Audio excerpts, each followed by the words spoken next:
will now come to order. Let's all stand for the Pledge of Allegiance. Attention, salute, pledge. I pledge allegiance to the flag of the United States of America and to the republic for which it stands, one nation, under God, indivisible, with liberty and justice for all. Mrs. Almond, please call the roll. President Conley. Here. Director Emig. Here. Director Hogan. Here. Vice President Kindig. Here. Director McKinney. Present. Director Meese. Here. Director Miller. Here. Director Whitmer. Here. Director Wolverton. Here. 9 present.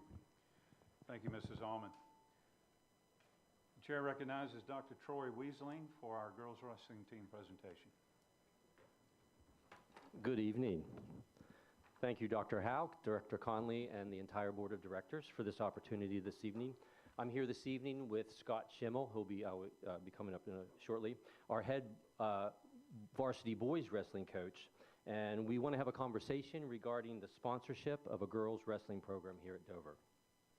I'll provide a brief historical perspective in recent years of the state efforts to increase participation in girls wrestling, as well as some information regarding locally and District 3.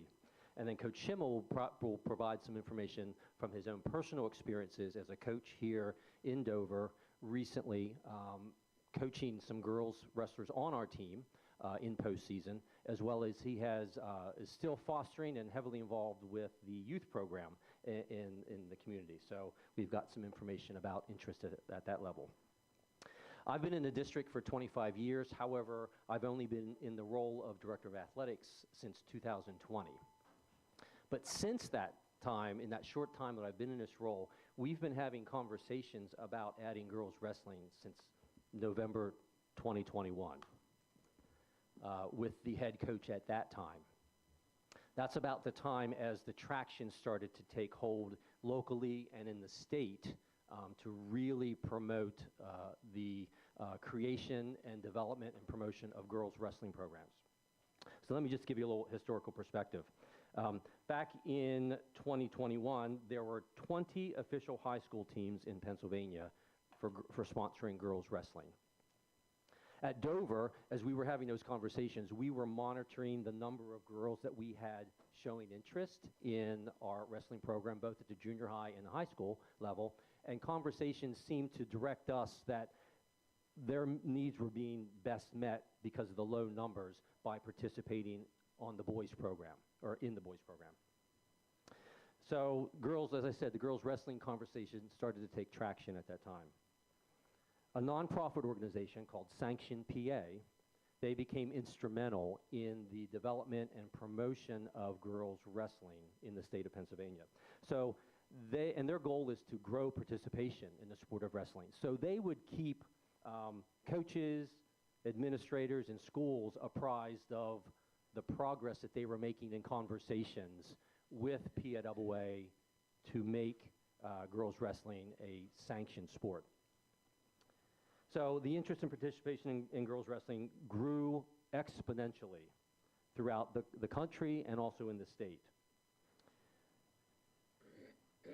On April 9th of 2024, here at a board meeting, I don't know if you recall, but when Coach Schimmel and I were here recognizing our postseason winter athletes, as we recognized those and their success, I remember vividly saying, I've been in conversations with Dr. Cartwright and with Coach Schimmel about, and we'll be coming to you in the near future requesting a forum to talk about this. So we've been talking about this for quite some time, and it's now locally at Dover is gaining the traction that's starting to be recognized equal to other schools in the area, District 3, and the state.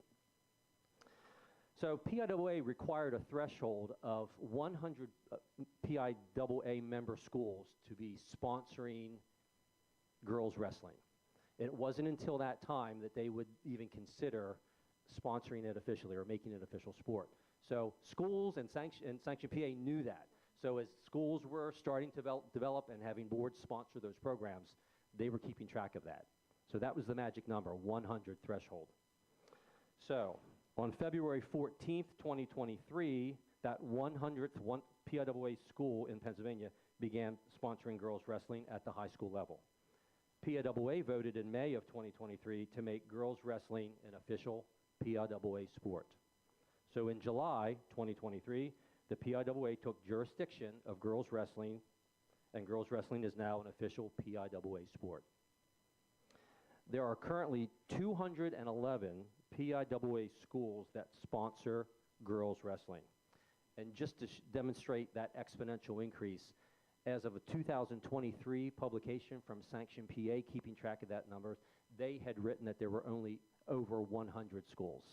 So from 2023 until now, we've gone from over 100 to 211 schools. That's how rapidly schools are able to sponsor a girls wrestling program.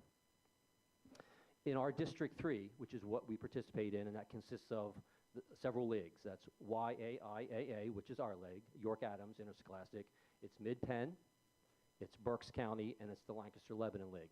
There are 54 schools in our District 3 that are sponsoring girls wrestling. Currently, in York Adams League, we have 22 member schools. 9 of those schools are currently sponsoring girls wrestling. Those schools are Dallastown, Kennardale, Red Lion, Spring Grove, Southwestern, York Suburban, and most recently, within the last few months, Bermudian Springs, board approved sponsorship in March, Central York approved in July, and just within the last 2 or 3 weeks, Northeastern is sponsoring now a girls wrestling program. Throughout this whole time, as the leagues are monitoring what Sanction PA is telling us and what PIAA is working on, and of course they, prior to adopting the sport officially in May with that vote, they considered girls wrestling an emerging sport in PIAA. That's what they do as their monitoring interest. So it was emerging sport and then it became an official sport. So as we were discussing it as the league, we were monitoring it, and then we decided as a league that in order for us to create an actual league schedule, which is what we do, all of our 22 member schools within our 3 divisions, we put together what that league schedule is going to look like per sport, per season. It ensures that we are matched and we look at the dates, and it's a process to make sure that our schedule allows for our league sports events. And then when we have the opportunity to fill those unfilled spots, we then reach out to non-league schools, or maybe a league school but a different division. For example, we're Division II, and we are provided with that league schedule of those 10 to 12 different events with our opponents, and then we might have to fill 5 or so more. So we'll reach out to some other, like a Mid-Penn school, or even another division. Like I could go to Bermudian Springs, a Division III school in our own league, and that would be, I'd be able to fill an event with that. So we had decided that in order to spend the time to create an actual league schedule for York Adams schools, we wanted at least 6 schools to have to be sponsoring, within our league of the 22, to be sponsoring a team. So that just happened over this last year, and surprisingly, and fortunately, we increased that or exceeded that from 6 to 9. So what we are doing for the first time this year, for this season, is there's going to be a 7-school league wrestling schedule that's been already provided to those participating teams that already were sponsoring the teams. So that way they will definitely have girls contests, wrestling contests, provided for them within those schools. Now the other 2 that were not on within that 7, and us, if we were to approve prior or going into this season, we would be responsible to reach out to any other schools who have girls teams and schedule our opponents that way. It's easily done, and we can do that because we do that all the time for all those other non-league games that we have to fill within our schedule. PIAA tells us how many contests we are permitted to have in any sport. And so our goal typically for participation is to get that maximum number of events per sport. And that varies depending on the sport. But it ranges in, well, we're allowed 10 varsity football games, but it can go up to 22 for another sport, for example. So we want to fill those to give our students optimum participation. So we will, if we do that, we would be reaching out to other schools, okay? And also the way to have our girls participate in wrestling would be invitationals, and that's the biggest way that we're going to get our points. And Coach Schimmel will talk about those competition points and how we earn those. So I think at this time I'm going to transition, let Scott share his thoughts, and then, because I know he's going to provide information similar to what I provided, but then add a lot, and then I can summarize, okay? Hello, I'm Scott Schimmel, head coach at Dover for our wrestling program. Some of the stuff, I apologize, I'm going to repeat what he just said, because I wrote all this out, because I tend to ramble if I get on a tangent, so I wrote all this out last night. I'm just going to read it. So here we go. So I'm here today in hopes of getting your approval to sanction girls wrestling at Dover. We would like to join the 211 schools in PA that have a girls wrestling program, 54 in our District 3 alone. We would join the likes of Central, Northeastern, Southwestern, Northern, Boiling Springs. Girls wrestling is the fastest growing sport across the country, with participation nearly doubling every year. With the PIAA sanctioning girls wrestling last year across the state, the numbers have drastically increased. 146 colleges across the United States have dedicated girls wrestling programs at their universities, which offer scholarship opportunities for the vast amount of female wrestlers. The main reason that I would like girls wrestling sanctioned at Dover, other than providing an additional sport for our female athletes to participate in, is to have the competition points. At this time, if we choose to put our female wrestlers in tournaments, it takes away from our boys' competition points. It would also provide a level playing field for our female wrestlers who, for the last few years, have had to compete against male wrestlers, unless the opposing school had female wrestlers on their roster. Last season, Jazari Abney, an 11th grade student at the time, had an uphill battle when it came to postseason wrestling. The fact she didn't have an established record against female competition made it difficult to seed her for the sectional tournament. In her weight class, there were 21 girls, with only the top 16 being put in the bracket. Fortunately for us, we did have some exhibition matches against a female wrestler from Susquehannock High School, who was seeded 9th. With our challenge and the backing from the AD and coach from Susquehannock High School, we were able to get her into the tournament, the sectional tournament that she would eventually win and move on to districts. Our high school and junior high program had 5 female wrestlers last season. I contacted our youth program and was told that we had 13 female wrestlers last season, which will eventually be moving on to our junior high and high school level. If we were able to get the girls wrestling program approved, I believe many girls who wouldn't normally come out to try wrestling would be more inclined to give it a try, knowing that they'd be competing against other female wrestlers and not male wrestlers. With all that being said, if you were to approve the girls wrestling program, I believe we could make it work with minimal financial burden to the school district to get it started. I'm willing to take on the program until the time for a dedicated girls wrestling coach would be needed. We would pay the tournament entry fees with our booster club money. The sport of wrestling doesn't require much equipment for our athletes to compete other than the singlets, which we already have purchased a few. And the interest from the student body is yet to be seen. I will be holding a girls-only try-it practice just to see what kind of interest we have.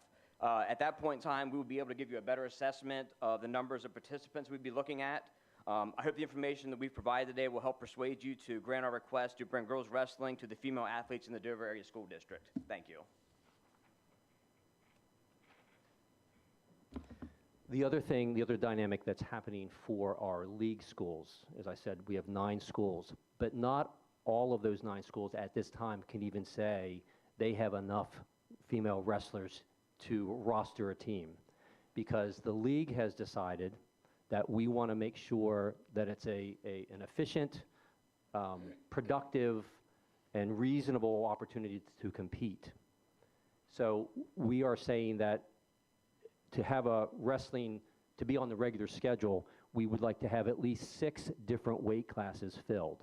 Now, there are 13 total that occur in a full match. And so we started this conversation actually about junior high wrestling over a year ago within our league, because some of our smaller schools who don't have enough weight classes filled at the junior high level were incurring the costs of travel or hosting an event with costs for officials, and some of those opponents were showing up with 2, maybe 3 wrestlers. So we kind of established a threshold for productivity that we want to make sure that it's productive, reasonable, it's beneficial for the competition with that night, that we wanted to have at least 6 different weight classes filled. So then that same conversation from the junior high level just continued into the philosophy or process of determining similar expectations for a reasonable, productive girls' event. So I don't know. I know I had conversations with at least one administrator today in a newly sponsored program, and they don't know right now whether or not they're going to have enough girls to fill those 6. Now that's a local league requirement. That's not a requirement for PIAA, nor is it a requirement for us to say we are going to sponsor a team. There is no minimum number, just to say we're sponsoring a team. But we would be operating, if we get the sponsorship, and I'm defining that by board approval, sponsorship, we would assess the numbers that we have. We may or not be able to participate. I know we will not be able to participate in the league schedule this season because of the timing of our approval.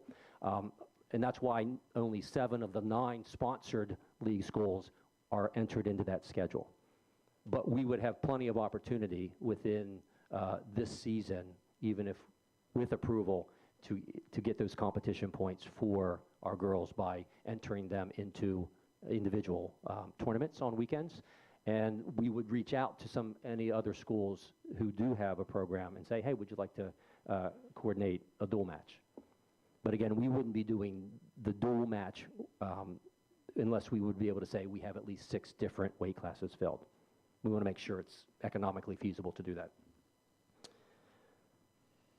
As Scott said, separately, we planned these separate. There'll be minimal financial impact for us to get this started this year. Thank you for his generosity to willing to take that on. And we would just assess if we get a lot of interest, if we start getting students signed up, we would then have to decide and assess that. But what we need for you is to just support the idea and approve the sponsorship of a girls wrestling program, and then let us take it from there, and we will modify and adjust and update you and apprise you of the success of that. And we'll have conversations within the business department and our own budget to see if there's any additional costs that would have to incur. But our current coaching staff is prepared to take that on at this time because they're going to be using the same facilities for wrestling practice.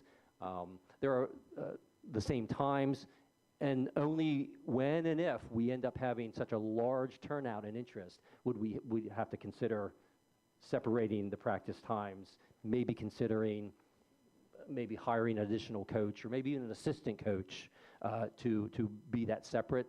But it's very common for junior high and high school and girls programs to be coached in the same facility because it just makes sense. The instruction is the same. Now, they aren't allowed to spar against each other. You can't even have junior high practicing physically with senior high because of the difference in their strength and size. And you have that in a lot of sports. But we are permitted by PIAA to use the same facility. And we did that for a few years since I've been here for even our junior high and senior high programs. Because of the numbers, it was reasonable to do that in one site. Okay? Okay. Are you open for questions? Absolutely. Would the board like to ask any questions? Will this require the buying of and purchasing of new mats, additional mats? No, at this time we have enough mats between our facilities that we would take. There would be no issue with mats because they'd be practicing in the same site.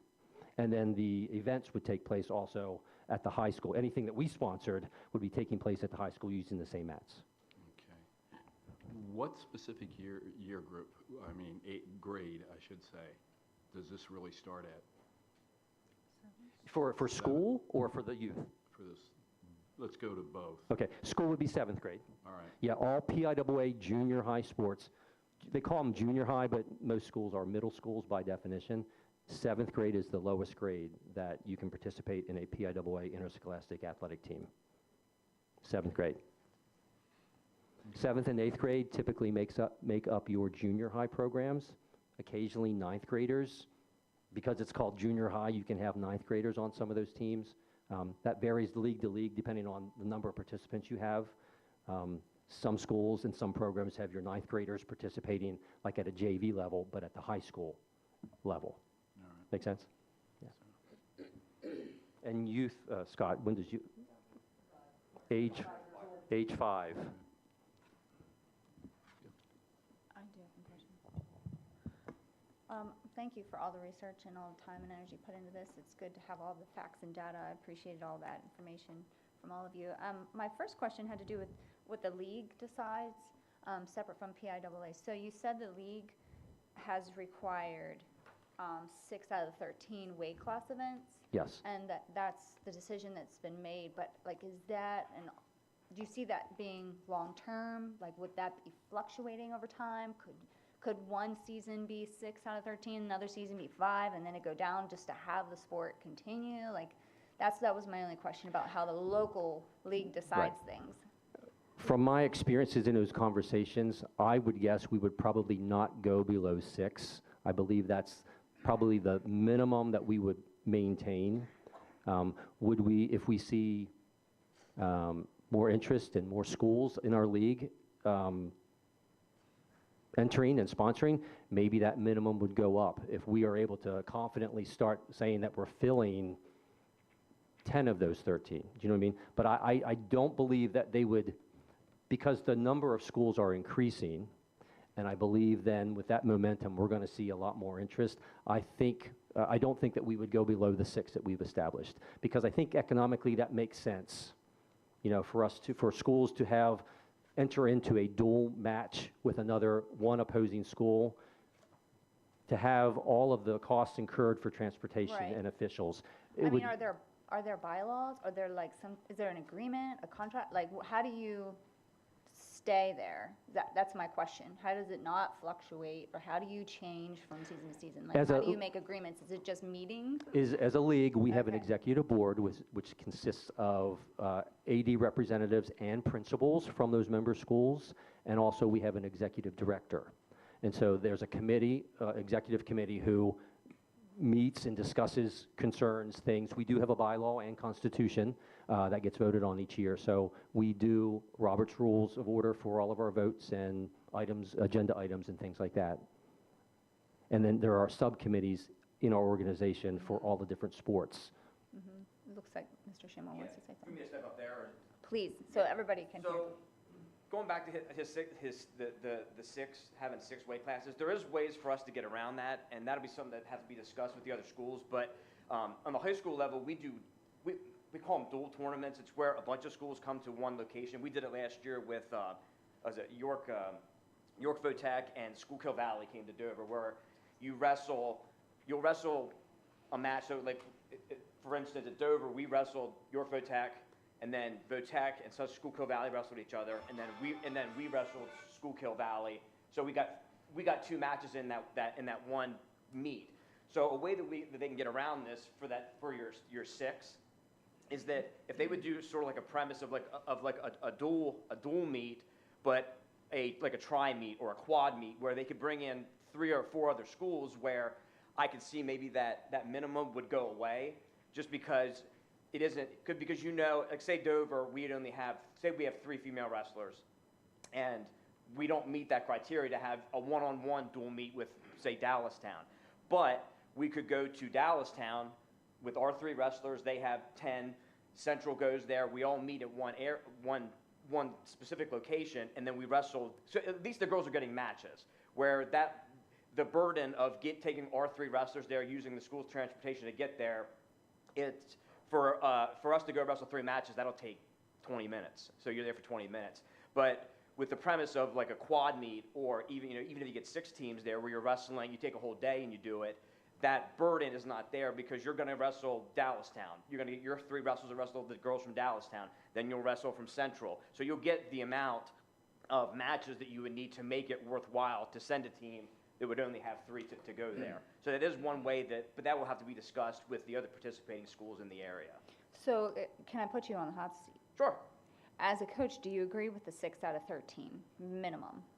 I do, because I believe to take a team, I mean, in past years, like we got to the point even on the boys team, and I believe it was last year, where we had a lot of injuries and a lot of, with the grades, where we only had maybe 6 matches. And all that goes into effect too, because what can happen sometimes, now not all the time, but So say we have we have 5 wrestlers. We have, and our weight classes range from 107 pounds to heavyweight 285. The problem can also be too, where we would go to wrestle, say we would go to wrestle another smaller school that doesn't have the turnout. Like, we could, like, say, like, we have a 107 pounder and we go to wrestle Southwestern and they don't. Well, that's a forfeit, so that match doesn't exist. So you have a wrestler that can compete. That's what also could happen with the girls. So say we take our 3 and we go to a school that has 6, your 6, your threshold. Say our 3 weight classes aren't 3 weight classes that they have. So that whole trip. Now, there is ways to get around it. You can schedule exhibition matches where, at least in our sport, we can wrestle up a weight class. So our 107 pounder can wrestle at 114. And so you can work ways to get around that. But because like we travel to Kennerdale. So to take that 40 hour and 15-minute drive, and you're there, you wrestle a match, everybody shows up, you wrestle 2 matches that take 15 minutes, and then you drive back. Yeah. So I understand the threshold of the 6, but even with the threshold of the 6, it could also get to the point where those 6, you may only have 2 matches out of your 6 wrestlers, depending on the school that you're going to, if you can match stuff up that way. So it is, I do agree with it. It would save a lot of wasted time, but that could also be something too that could be communicated before you would even attempt to go to that school. Say, hey, Sure. this is the weight classes we have. What weight classes do you have? And then determine if it's even a worthwhile trip to do that. Mm-hmm. But like I said, we do have some flexibility with the bumping of the weights. We can, if we weigh in somebody at 107, we can bump them up to the next weight class if they are willing to do that. Some coaches aren't willing to do that. I don't really see as long as our student athlete is fine with it, I have no problem doing that. But I do agree with the 6 probably being a good idea. Okay.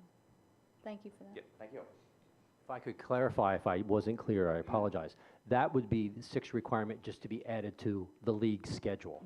We would have, at our will, the ability to contact any schools, regardless of the number of wrestlers that we have, and arrange those events. And like Scott said, make it a tri-match, make it a quad match to benefit and be conscientious of the costs involved with it. The last question I have, thank you for that, is as far as if you were to have male, female teams wrestle at the same time, because I thought that's what I heard, they were going to be wrestling at the same time? Not for our events. They would be No, during practice. practice, yes. I'm sorry, practicing at Yes, the same time? yes. Would you use separate gyms, like the AUG gym first, or they would all be in one big gym? Go ahead. You can explain what we We as of right now, like the junior high and the high school, we share the AUX gym at the middle school. There's a curtain in there that we put across, and then after we leave, 3 nights a week, then that's when the youth uses that same facility as well. But we practice in the same gym. We have 3 mats in that gym that we put out, but we have a curtain, so we keep the junior high separate from the high school practice. So on one side of the curtain, junior high boys, junior high girls.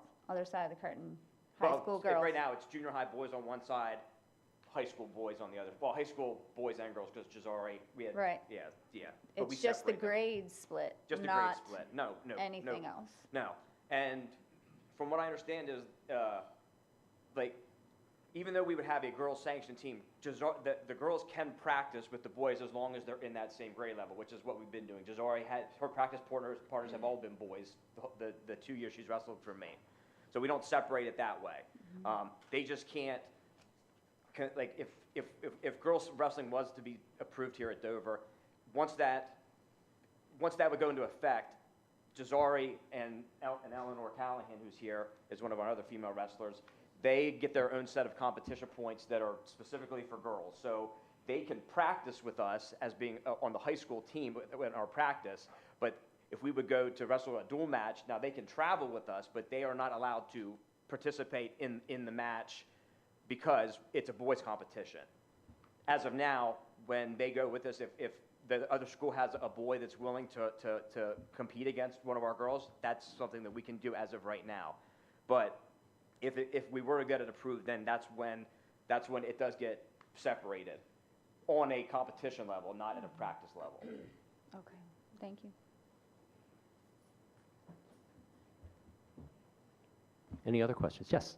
I know nothing about wrestling. When is the season for wrestling? Is that spring or fall? It's a winter season. Winter, okay. Yes. All The official season will open up the Friday before Thanksgiving week. Okay. So I'm going to say like November 17th or something like that, and runs through February. And you seem to understand about these classes, but 6 weight classes filled, does that mean only having one person in that class, or you need 2 or 3 people in that class? 6 different weight classes filled, Weight yeah. classes. Yeah, so we would have then at a minimum 6 individuals, right? Because you can only wrestle one time, so they couldn't, even though Scott said you can wrestle up, you can only wrestle in one event that night. Correct, Scott? Yes. Yeah. So in order to fill, yes, yes. Okay, that was, okay, thank you, Sorry, thank you. okay. Yeah, I know so nothing about let this. me just clarify a little bit. So, like I said, there's 13 weight classes, so we have we fill our weight classes. There's 107 is a weight class for the boys, 114, 121, 127.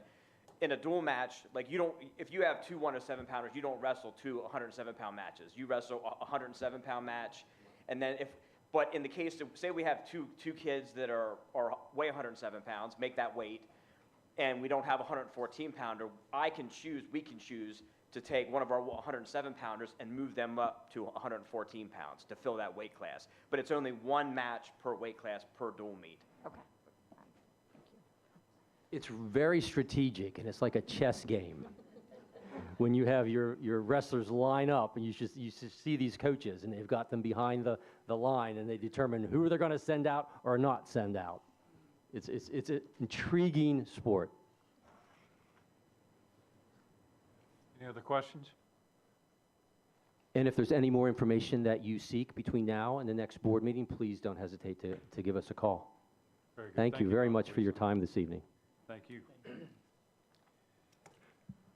All right, our next item on the agenda is our public comment period. The board uses the public comment period as an opportunity to listen but not to engage or debate issues or for a question and answer period. Public comment must be germane to school district business. The board values civil, respectful statements and clear and concise communication that help to inform its deliberations. Is there anyone seeking public comment tonight? While you're coming up, I'll just restate the normal rules. We'll have 2 public comment periods. The first public comment period will be for 30 minutes, and each speaker will have up to 3 minutes. We'll ask everyone to please state their name, and must be age 18, and if you're not age 18, must be accompanied by a parent or an adult. All right, go ahead. Hi, I am Evelyn Pittman. I signed in. I am in 5th grade at Dover Elementary. I wrestle for Dover Youth Wrestling. I love wrestling because I have had so many opportunities that I have had, that I have never thought I would have had. I have also had so many great friends along the way. Also, wrestling has taught me many skills like discipline and many other things, like controlling hard emotions and good sportsmanship. It has taught me who I am in life and leadership skills and a good work ethic. If you allow Dover to have a girls wrestling team, you would let me and many other girls to have the chance to use wrestling as a way to build character and mental toughness and make new friends along the way. This is why I think we should get a girls wrestling team. Thank you very much. What was her name again? Sure. Her name is Evelyn Pittman. Evelyn Pittman. All right, thank you, Evelyn. You did a nice job. And would you I'm like to also Roger like to say- Pittman. Yep, I'm her father. I also signed in. And I'm coming to you not just as her parent, but also as a community member and a teacher at the middle school. I've seen wrestling do so many great things for that young lady. She talked about leadership skills, and I've watched her take younger wrestlers and under her wing younger girls and help coach them and cheer them on. I'm hoping you guys take her words into consideration because I'd love for her to have the opportunity to support the school and to, just show how strong these young ladies are. And I come to you as a teacher because sports are so important to to our student athletes, giving them a purpose, giving them a reason to be there, and to work hard in school and dream of maybe going to college or participating in the world events that are out there. And I also want to let you know that as a teacher, I'm willing to step in and help in any way that I need to. Thank you, Mr. Pittman. Hello, good evening. My name is Kristen Pittman. I signed in. I am a 2004 alumni of Dover, and you just met my daughter and my husband.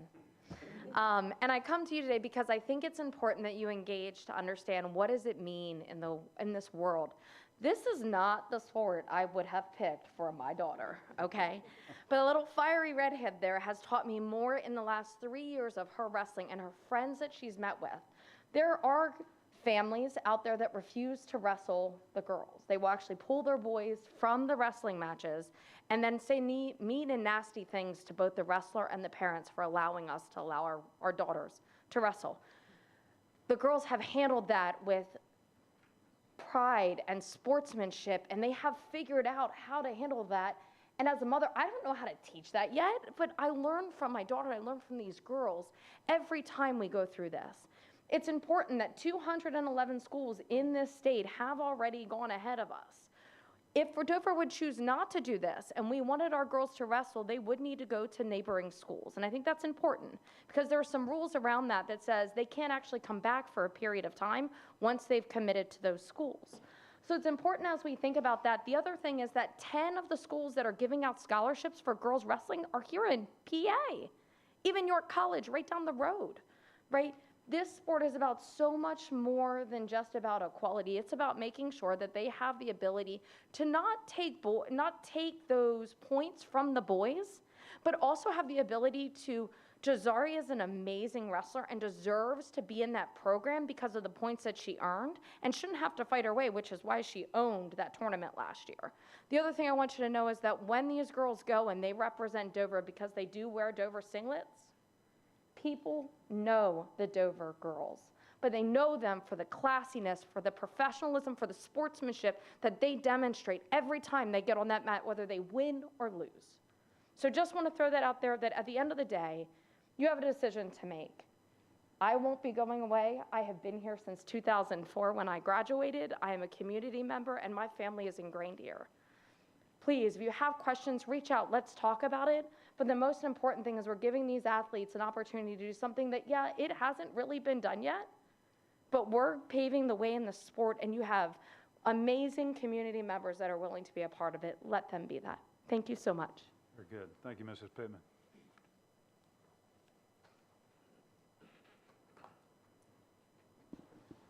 Hi, my name is Piper Little. I am 11 years old and in 6th grade. I am going into my 7th year of wrestling, and it's my last year in the elementary program.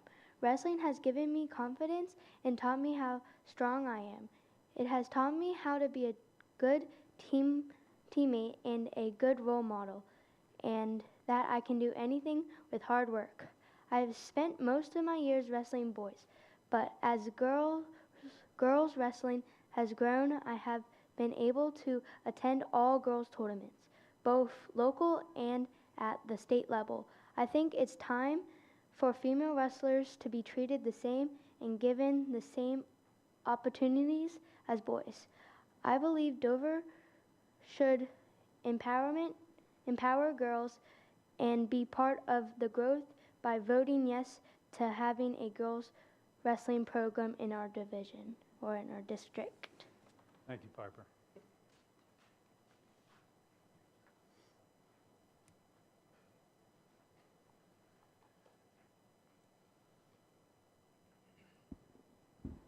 Hi, I'm Maria Nana Wirtz, and I'm here to let you all know that I think this girls wrestling is an excellent opportunity for these young ladies. I have a daughter who has a black belt in karate, and why? Because wrestling wasn't offered in the high school when she was in high school, or I'm sure she would have went into wrestling. I am lucky enough to have a granddaughter who is in 7th grade in another state who just joined the wrestling team. And I think that her opportunity right now is going to be one that's going to give her the whereabouts and know-how to go on with life, especially in today's time. Thank you. Thank you, Mrs. Wirtz.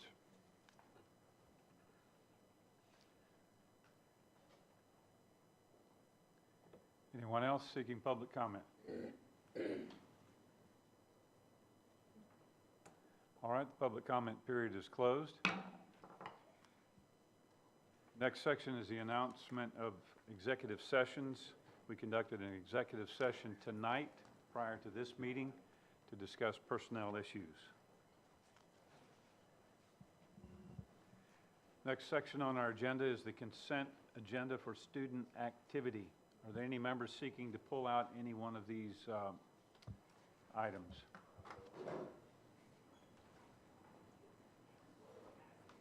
Hearing none, is there any discussion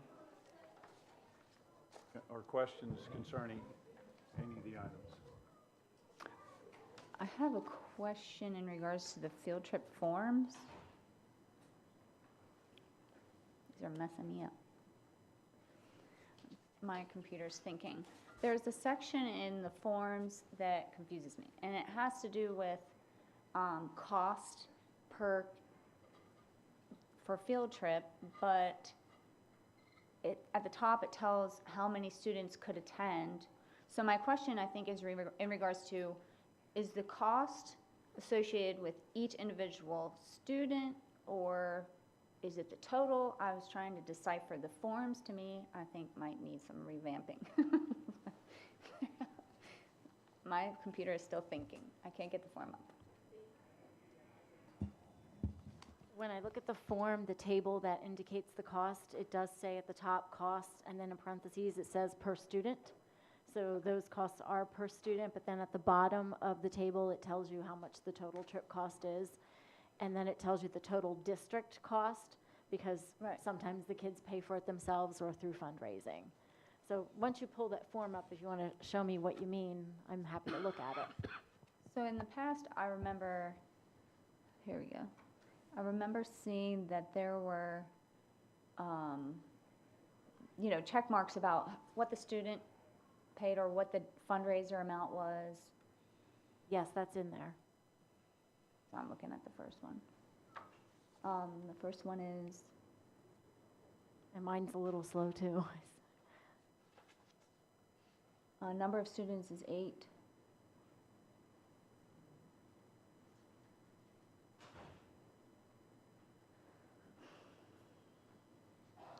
And the only thing marked for that is district for substitute fees. So I'm just curious, like, So that would mean budgeted, so everything's budgeted. Yeah, sometimes that is all the district pays, because the students fundraise or it comes out of their own pocket for them to go.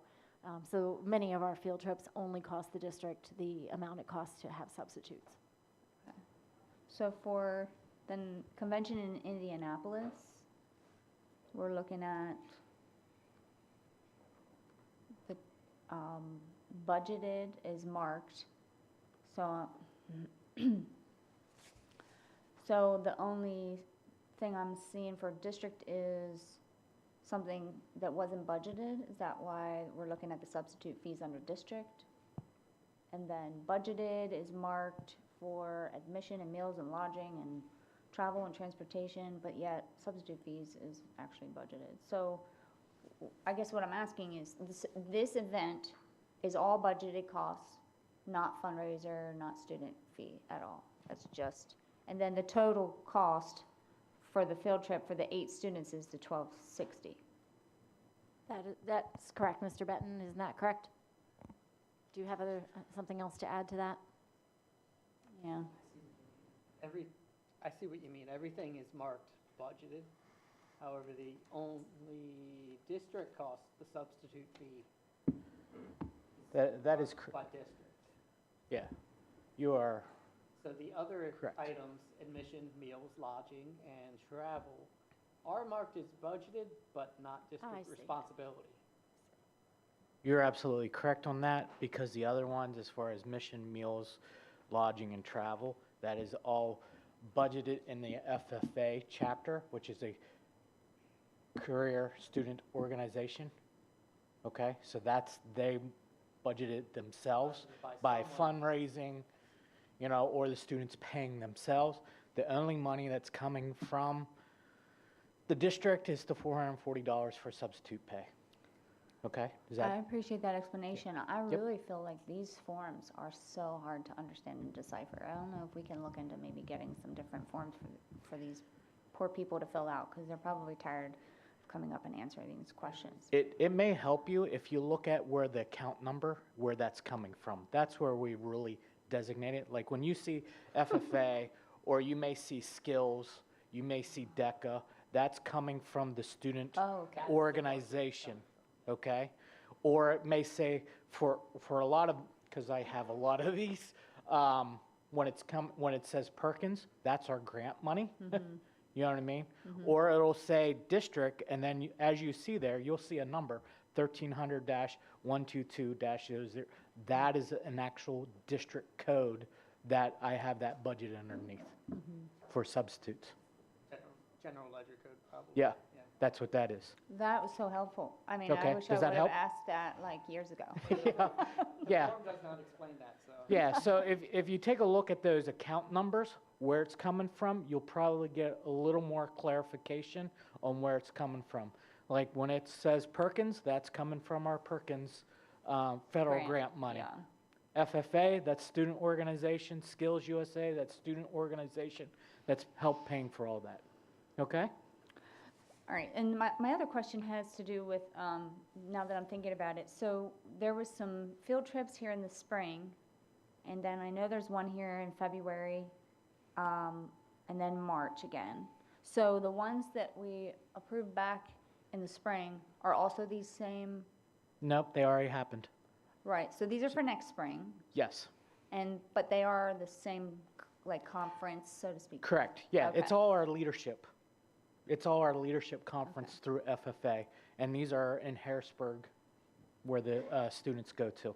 And they're So- yearly, and they may change dates by a week or two, but it's usually at the same point of the calendar. It may differ a week or two. It Yeah. depends on the venue. Most of the time, it's held at the Sheraton Hotel, as you see there in Harrisburg, right there at the 83 split with 283. Okay? The reason we bring these to the board so early is so that the students know that they can go ahead and start fundraising for it. Thank you. Yep. You were reading my mind. Thank you. Okay? Yeah, so we have to give them time to fundraise, if it's going to be approved or not, so they can get their finances in order. Okay, thank you for that. Okay? Very good. Before you leave the podium, are there any other questions for Mr. Ben? It says utilizing a charter bus, so there's other schools going with Yes, Dover? so Okay. this year, they're going to go with, they're paying the charter bus and the bus driver to go, and the expenses of the bus driver, but it's Spring Grove, Red Bermudian, Red Line, and I think Kennerdale. It's 5 chapters going together, and they're all splitting the cost for that charter bus driver and for the expenses there. So, yes, and they're all meeting at our high school. Okay? Great. Any other questions? Back to what Director Whitmer was saying, so why is fundraiser not checked for the one going to Indianapolis? Let me, Is that just, I mean, I don't know. It doesn't matter really. I just was curious. I think they marked it as budget, it's probably just an oversight. Okay, okay. Okay? That it's budgeted within the FFA budget in their student organization. So they may even go out and get some corporate sponsors to help with that also. Okay? Thank you. Yep. Any other questions for Mr. Ben or Dr. Houck? All right, thank you, Mr. Ben. Yep, thank you. Appreciate that. Is there a motion to approve the consent agenda 5.01? I'll make a motion to approve item number 5, consent agenda for student activity. Director Kenny moves, Director Emick seconds the motion. Yep. Is there any further discussion? Hearing none, Mrs. Ullman, please call the vote.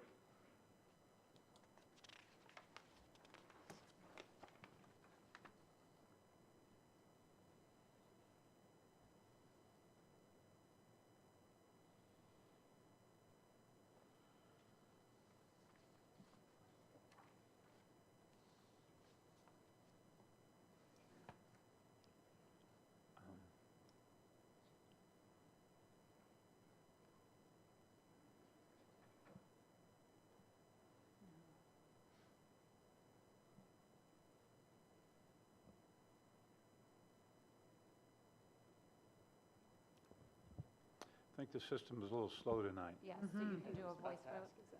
Say again? Yeah, can we do can a go to a voice voice vote? vote. Yes. Individual roll call, or all votes are recorded as a yes unless I hear a no or I abstain? Okay, Is that how you would let's like to do do it it? that way. Let's just do a verbal vote. All in favor say aye. Aye. Aye. All opposed say no.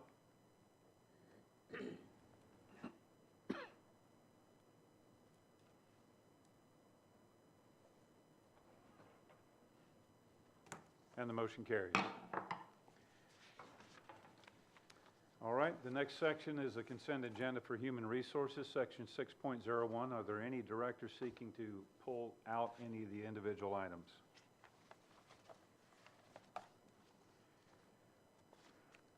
Hearing none. Are there any questions or comments concerning any of the items?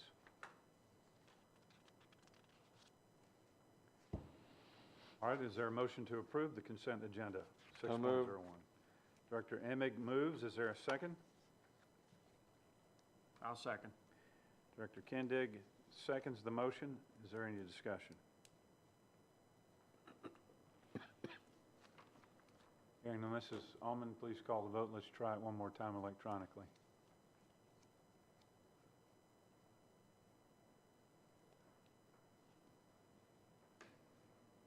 It's not working? All right, we'll do a voice vote. All in favor say aye. Aye. All opposed say no. Motion carries.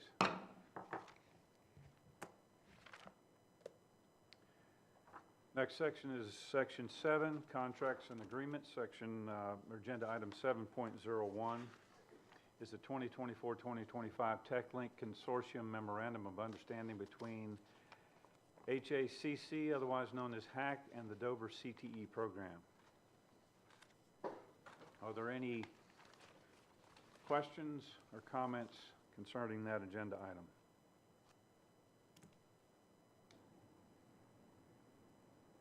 The draft MOU is attached. Hearing none, is there a motion to approve agenda item 7.01? So moved. Director Emig moves. Is there a second? Director Hogan seconds the motion. Is there any discussion? Hearing none, Mrs. Ullman, do the voice vote. All in favor say aye. Aye. All opposed say no. Motion carries 9-0. Agenda item 7.02, the 2024-2025 CTE Student Placement Agreement with Northeastern York School District. Are there any questions? Is this for unlimited number of students from Northeastern, or are we, is this a single case? I'll bring Mr. Benton up.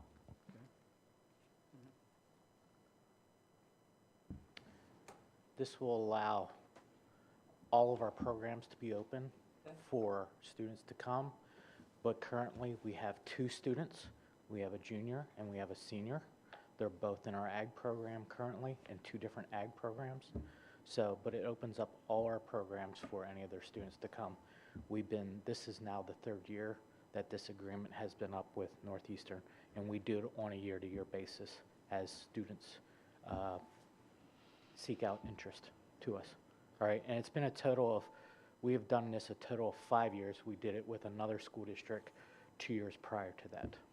That was my next question. Do we have plans, or are we open to opening up to any other schools? Yes, I've had some schools look into it, but nobody has gone to any further of going to asking for this memorandum.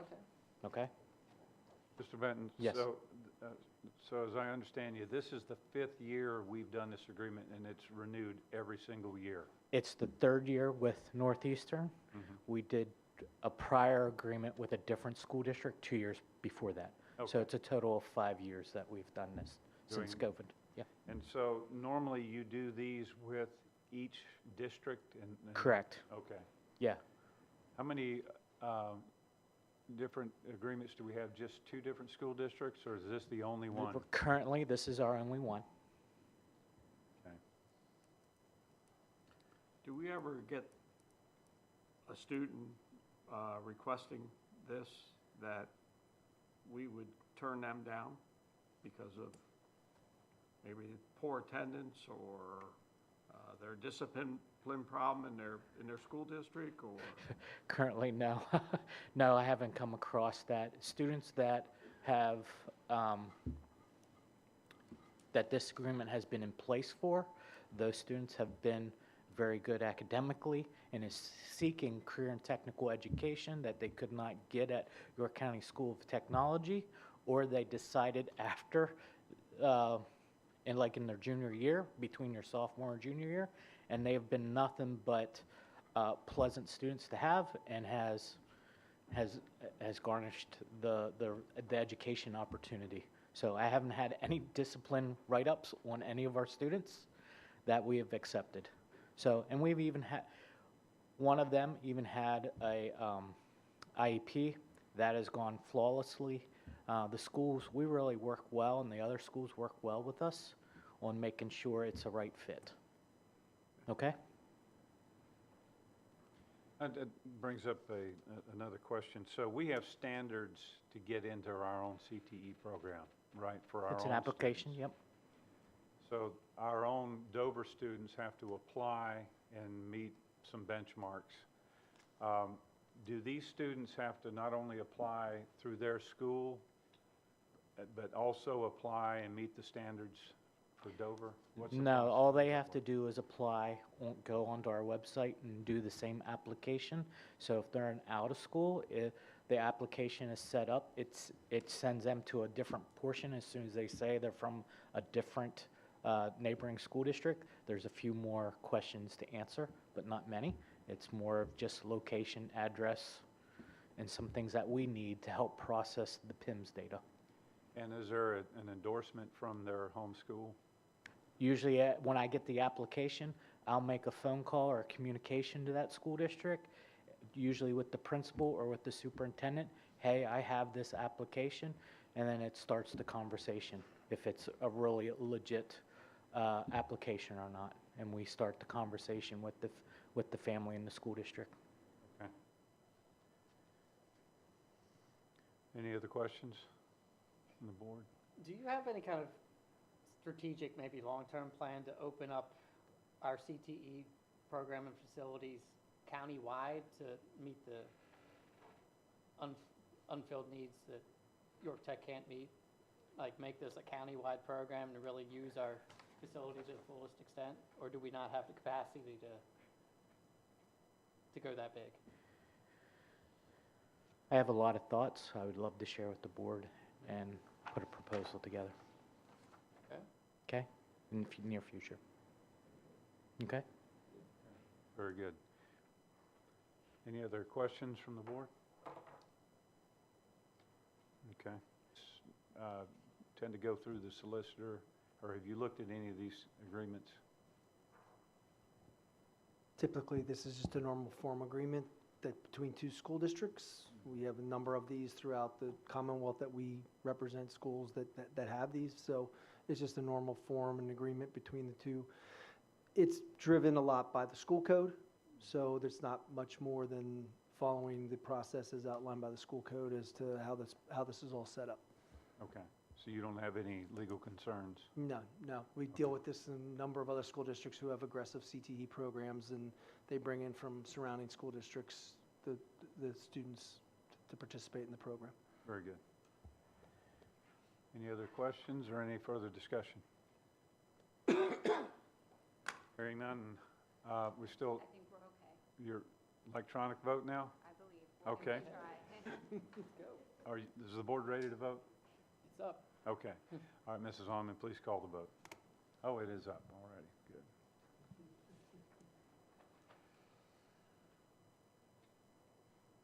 Nine yes.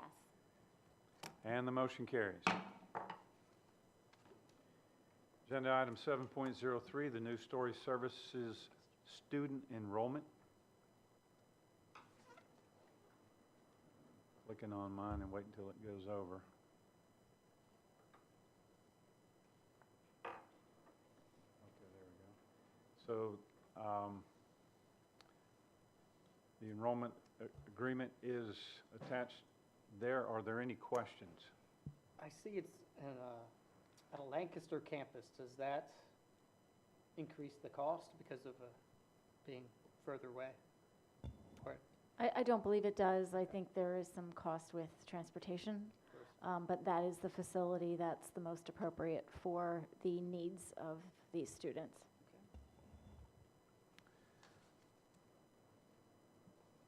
Any other questions?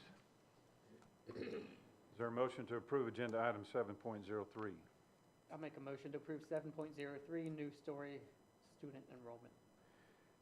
Director McKinney moves. Is there a second? Second. Director Emig seconds the motion. Is there any discussion? Hearing none, Mrs. Almond, please call the vote.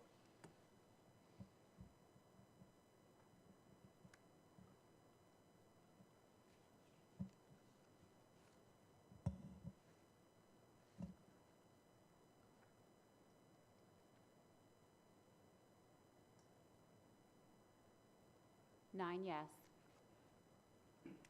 And the motion carries. Agenda item 7.04, the Edmentum contract.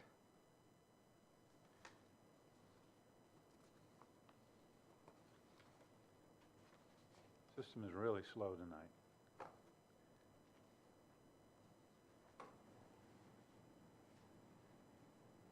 All right, the contract is attached. Are there any questions?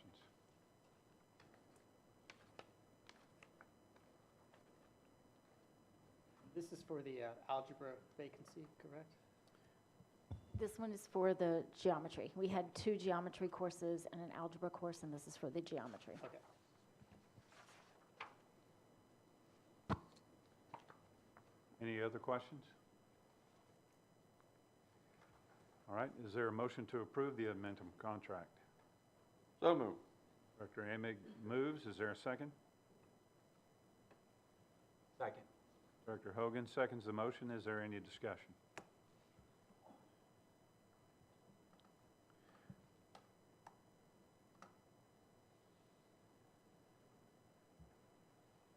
Hearing none, Mrs. Almond, please call the vote.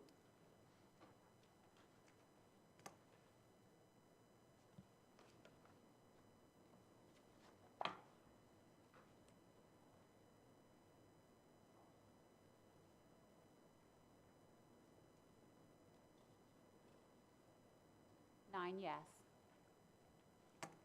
And the motion carries. I want to thank the board for approving that. This is going to allow us to continue during some staffing challenges. We're moving now to agenda item, or section 8, finances, the treasurer's report. The chair recognizes the treasurer. Okay, I did look over the July budget, compared it to June. Pretty much everything is in line. There was a very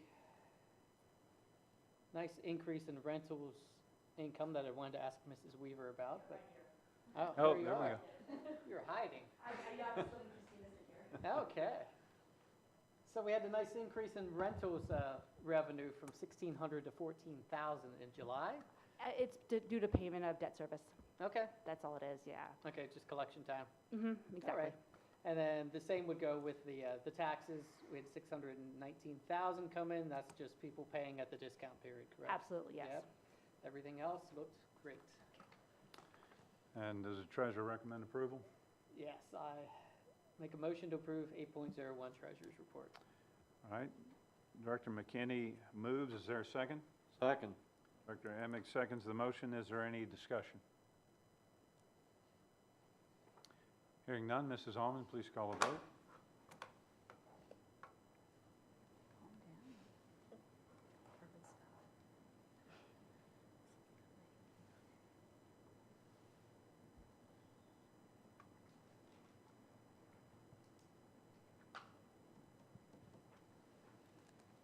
Nine yes.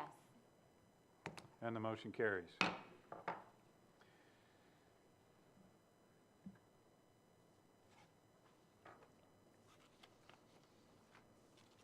Now we move to Section 9, Action, Agenda Item 9.01, the Emergency Operations Guidelines.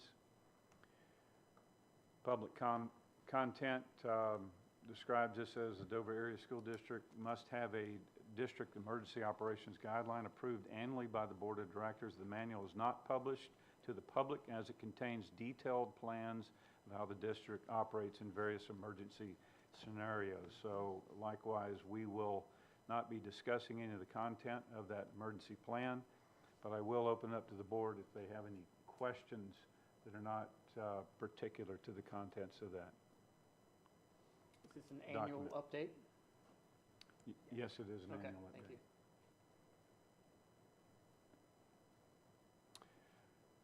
Hearing none, is there a motion to approve? Make a motion to approve 9.01 emergency operation guidelines. Director McKinney moves. Is there a second? Second. Director Emig seconds the motion. Is there any further discussion? Hearing none, Mrs. Almond, I'm sorry? Yeah, Yes. district point of contact, Brad. Yeah. Thank you. Brad Perkins. Yeah. And you have access as a board member to Right. to that Yeah. document? Okay, very good. All right, Mrs. Almond, please call the vote.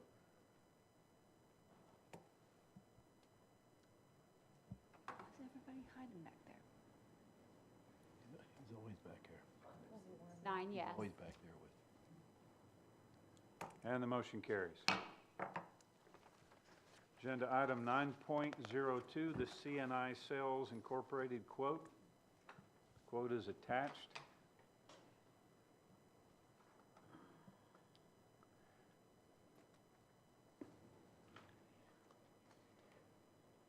It's ironic, this was funded by the E-rate funding. One of the things that's in the public content is the district only pays 20% of the total that's included in this contract because it's covered by E-rate funding. The purchase of battery backups will provide a crucial line of safety function by keeping the phones and networks running during a power outage, and there's some additional content there. There was some, for those of you that are interested, there's some news about E-rate. Is that something that you want to discuss? Yeah, sure. In one of our PSPA bulletins that board members receive in their email, a few days ago there was an update on the E-rate program and how it could be in jeopardy. There was some litigation. Hopefully it does get corrected and the program can remain going forward, because that's pretty vital funding for schools and libraries. So there was just a challenge to the way the funding is collected. Currently, it's collected by a fee or a tax on your telephone bill. It's usually about $2, universal services charge.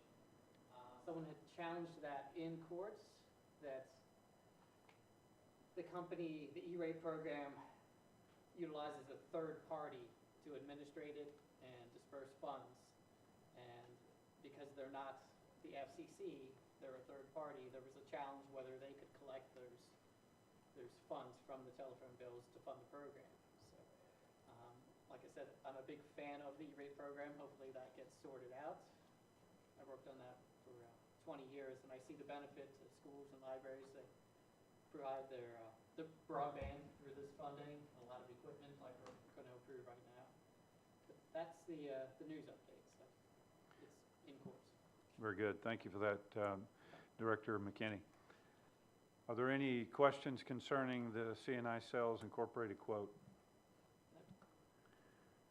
So So the total amount on that is $108,000, and the district will only be paying roughly 20% of that due to the rate funding. Are these units to be dispersed district-wide, or is it, okay. Is this the total number of units, or are they on a replacement schedule? They're on a replacement schedule. The high school was on one set, and now the rest of the district hasn't been done for years. Okay, good. And just for the record, the director's question, was it dispersed district-wide? The answer from Mr. Boyd was yes, it is. Yeah, Correct. except for the high school. Except for the high school, okay. All right, is there a motion to approve agenda item 9.02? I'll make a motion to approve 9.02 CNI sales quote. Director McKinney moves, is there a second? Second. Director Emig seconds the motion. Is there any discussion? Hearing none, Mrs. Allman, please call the vote.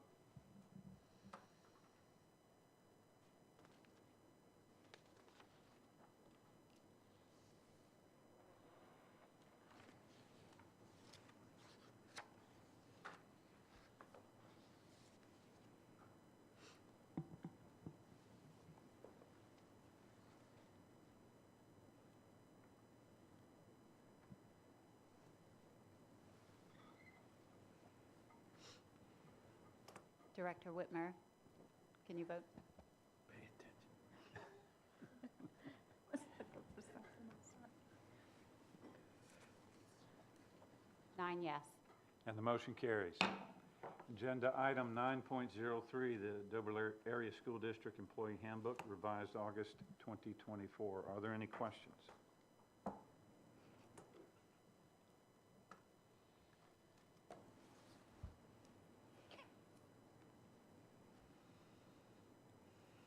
All right, is there a motion to approve? So moved. Director Emig moves, is there a second? I'll second. Director Miller seconds the motion, is there any discussion? Hearing none, Mrs. Allman, please call the vote.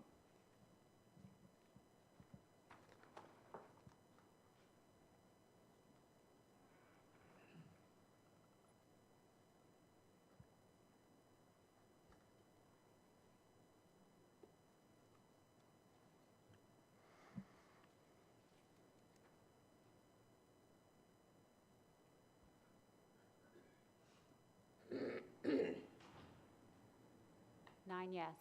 And the motion carries. Agenda item 9.04, minutes of the August 8th, 2024 special board meeting. Hope that all the board members have reviewed those minutes. There's a link to open the draft minutes. Are there any corrections, edits, or deletions? Hearing none, is there a motion to approve the minutes of the August 8th, 2024 special board meeting? So moved. Director Emig moves. Is there a second? Second. Director Whitmer seconds the motion. Is there any discussion? Hearing none, Mrs. Allman, please call the vote.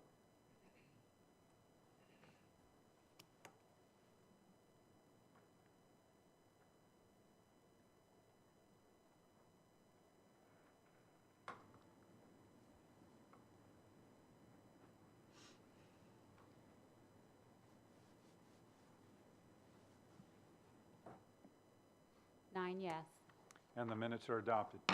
Agenda item 9.05, the minutes of the August 13, 2024 board meeting. There's a link on the agenda item for the copy of the minutes. Are there any edits, comments, or deletions? Just wanted to ask Mrs. Jacoby, in regards to the email that I saw late, I was a little confused. I brought something up, and I wasn't sure if I had missed something from before, because we had already talked about it. I wasn't sure about your statement, what you meant. So there was a leave of absence that was approved on August 13th for Crystal Lamb, and I had listed August 14th, 2025 instead of August 14th, 2024. So I have already placed it on the September agenda as a correction, as I normally do on any errors that were wrong. So the minutes are correct in the sense that's what was board approved. I will make the correction in September to correct the Okay. actual information. All right, now I got you. So I wouldn't want to correct the minutes because that's actually what was board approved and listed. Thank Right, you. very good. Any other corrections or deletions? Is there a motion to approve the minutes of the August 13th board meeting? So moved. Director Emig moves. Is there a second? I'll second. Director Kendig seconds the motion. Is there any discussion? Hearing none, Mrs. Almond, please call the vote.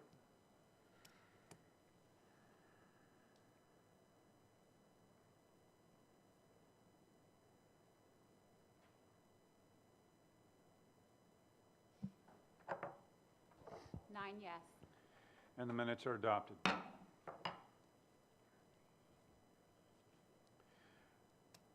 Section number 10, discussion items, policy 10.01, first reading.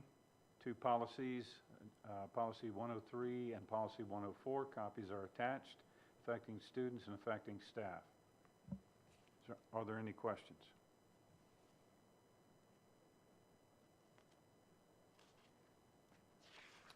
Any discussion? Hearing none, we'll move on. Agenda item 10.02, using district facilities as polling locations. For clarification to the public, as many of you have been following us, the county made a verbal request back early spring to use some of the school facilities for polling location due to congestion, in particular to Precinct 1. As many of you know, Precinct 1 was moved last voting season, voting year, however you call that, was moved from the community center, which is over at Lair Park, down to the Creation Church on Emigville Road, across from the Live School District. That facility also does not have the capacity to handle the volume there, so therefore the county is asking the district to accommodate one of our school facilities as a polling location for this presidential election this year, anticipating more volume than normal. Floor is open for discussion. I will once again reinstate that I am not in favor of closing any of our schools or using any of our schools. You have Brookside Park, you have Dover Fire Company, which they could pull their trucks out in the front, use the back front part. You have the church across the street from the middle school. You have numerous chances to find a different polling place. We don't need to use a school, because if you're going to close one of the schools and go to ultimate learning at home, it's not going to happen. It's not going to work. I will say that I think it's inappropriate for the board to suggest the use of private facilities such as churches. If the churches want to volunteer to do that, as many in the community have, I think at least two of our precincts are already being accommodated by churches.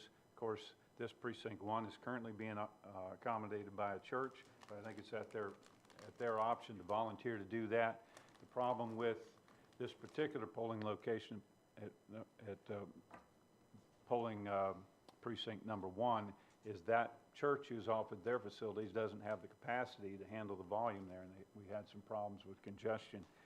And there's also some problems with the traffic being directly across from the live school being somewhat of a problem. I think we should keep our offerings limited to municipal facilities, and in particular to school district facilities. So I'll, register the or acknowledge the comments of the previous speaker that he believes that we should not offer any of the school properties as a polling location. Floor is open for further discussion. I'll second that, and I'll also, in regards to what you said about the churches, no, I would turn around and ask them to use the churches because people know where they are at, and many of them have extremely large parking lots, and it's very, very suitable for that type of activity. And once you contact the churches, many of these pastors, ministers are more than willing to work with their congregation to use the building. I certainly, as we've discussed, everything from the idea of canceling classes to the wear and tear on the floor and all the rest of it. If we can keep them out of these schools, keep them out and keep these kids in class where they belong. That's my opinion of it. Thank you. Chair recognizes the solicitor. Director Conley, you asked at the last meeting whether or not the county has the power to force us to allow them to use the building or one of the buildings. The answer is that yes, under the statute, they are allowed to mandate the use of one of the school buildings. However, in the county of York, that has not been done. There's been a lot of times, and even in the last in the last election cycle, they look to work with all different aspects of the community to try to find the right facility. So yes, under the statute they can, but normally they do not force or mandate that they use a certain building if in this case, with the school district, if the school district said that they would rather not for certain reasons, they would not force the district to abide by their request. But Okay. they statutorily they do have the right to do that. Okay, thank you. I just wanted to clarify the precinct 1 is from 74 over to South Salem. I don't know what the bottom dividing line, and then up to Canal. Does that sound right? I think that Maybe is Mr. Director Kindig knows. I don't think it includes all that. Okay. I believe some of District 2 is below Canal. Oh, So okay. I'm not exactly sure where the border lines are for District 1 and District 2. It's a bit gerrymandered, not drawn. The reason I ask is because I'm visualizing that precinct and what buildings are there that we have an opportunity to provide as an option, and there are none other than the community building, which they moved out of, I guess because of the congestion there at Davidsburg. With the exception of Live Elementary, Another school building. another school building. So what other options do they have? My opinion is the taxpayers pay for the school district. I don't think they want to come in and damage it, but at the same time, you know, there is a consideration on the part of families and teachers. I understand that. Maybe something can be worked out with the community to help families who need that extra childcare. I'm just saying, I'm just putting that out there. But, you know, in my opinion, this is a perfect building for what we can perceive to be a very large turnout of people. And if they think they cannot vote, they can't get somewhere to vote because of congestion or not enough space, or their lines are going to be horrendous, they might just not come out. And I would hate to do that to our community. That's all I'm saying. When you said this is the perfect building, which building were you referring to? I'm sorry. Well, I'm thinking of precinct 1. I'm talking about the middle school, the gym. So that's where I stand on that. Dr. Howe, could you please talk about Depending the where the limits are recommendation? at and stuff on precinct 1, precinct 2, I'll give you an example. Harmony Grove Church would be perfect, depending where the lines are on those precincts. It sits out there. I think Canal is the dividing line. 74 Canal. No, Yeah, Salem I and think Davidsburg. that it doesn't have to, there's provisions in the statute that they can put the polling location outside of the precinct itself. The ideal is to have it somewhere in. I think the middle school is the only large facility we have besides Live Elementary School that's actually in precinct 1. But if you go to Harmony Grove, now you're talking, you know, pretty good ways outside of precinct 1, and it's, you know, I'm not sure how a lot of people would get there, mostly up through town and out Harmony Grove Road or up over off of Clearview. And those people know Clearview Road and Harmony Grove, and they go right to that church. Maybe the high school would be the other option then, instead of middle school. Dr. Howe? I mean, as acting superintendent, my first priority has to be, number one, the safety of the children is the top priority. And then, of course, my second priority is the education. We cannot, I cannot recommend having any of our facilities as a polling place with children in the building. I'm not comfortable with that at all. So if the board directs us to use one of our facilities, I would have to call it a remote learning day. At middle school, I would be concerned about the disruption to learning, because that's my second priority. You think about middle school, they're sixth grade. You know, there's still 11. It's only November. I don't think a whole lot of learning is going to go on if we call a remote learning day for middle school students. The other consideration is that's parent-teacher conference week. And I think I shared with you last month that that would mean that they're in school Monday, out of school Tuesday, or remote learning Tuesday, half day Wednesday, out Thursday, out Friday. That's almost a whole week of not a whole lot of learning going on. So I have Is that concerns also about that. parent-teacher for high school or just middle school? No, it's for the whole district. Gotcha. And the chief of the regional police, you stated last time, did in fact state he does not recommend putting a polling place in where we have students. That is correct. He is willing to go on record and write a letter to state that.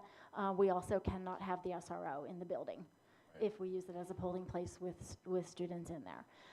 The high school, if the board directs me to use one of our facilities as a polling place, that would be the only one that I would say is even feasible. Remote learning, although not terribly effective, is at least more effective with high school kids than it would be for middle school. It's still not ideal. It's still a very disrupted week with them being in school, out of school, in school, out of school. So that's just something that the board would have to consider. The facilities would work well. The cafeteria would be the area that we would recommend be used to actually hold the polling booths. Teachers we'd still have the teachers report, as long as that's okay with the election committee. I'm not sure what words to use, if they would allow the teachers to be in there. So the teachers, paraprofessionals would still report to work, so they would not lose wages. We could relocate the cafeteria staff so that they would not lose wages. We could have them working in the other cafeterias or even working within that cafeteria. Because keep in mind, when we close school, support staff doesn't get paid. One of the other buildings that's not even been mentioned here is actually the township building. They have an entire garage up there that's enclosed. Pull every piece of equipment out, set up the polling place, and do it right there. You have latrine facilities for personnel. You have easy access on the Canal Road. Something that hasn't been mentioned and hasn't really been thought of. I appreciate that comment. When you mentioned the fire department at our last meeting, I went through that in my mind. I thought that would be extremely disruptive if we had an actual fire and they had to deploy their trucks. I'm not sure how that would work. No, not really. The suggestion about the township building, that one, they don't provide any emergency services there unless it's a snow event, right? Basically. Right. So that's worth considering, I would say, but you're dealing with, how big is the garage area, do you know? It's pretty good size. There's no parking there. There's no parking. They would park along Canal, and that could be an emergency issue. They have parking along the side, down at the bottom, and out back. I've noticed that every time there's either a large event there, people park up and down the road.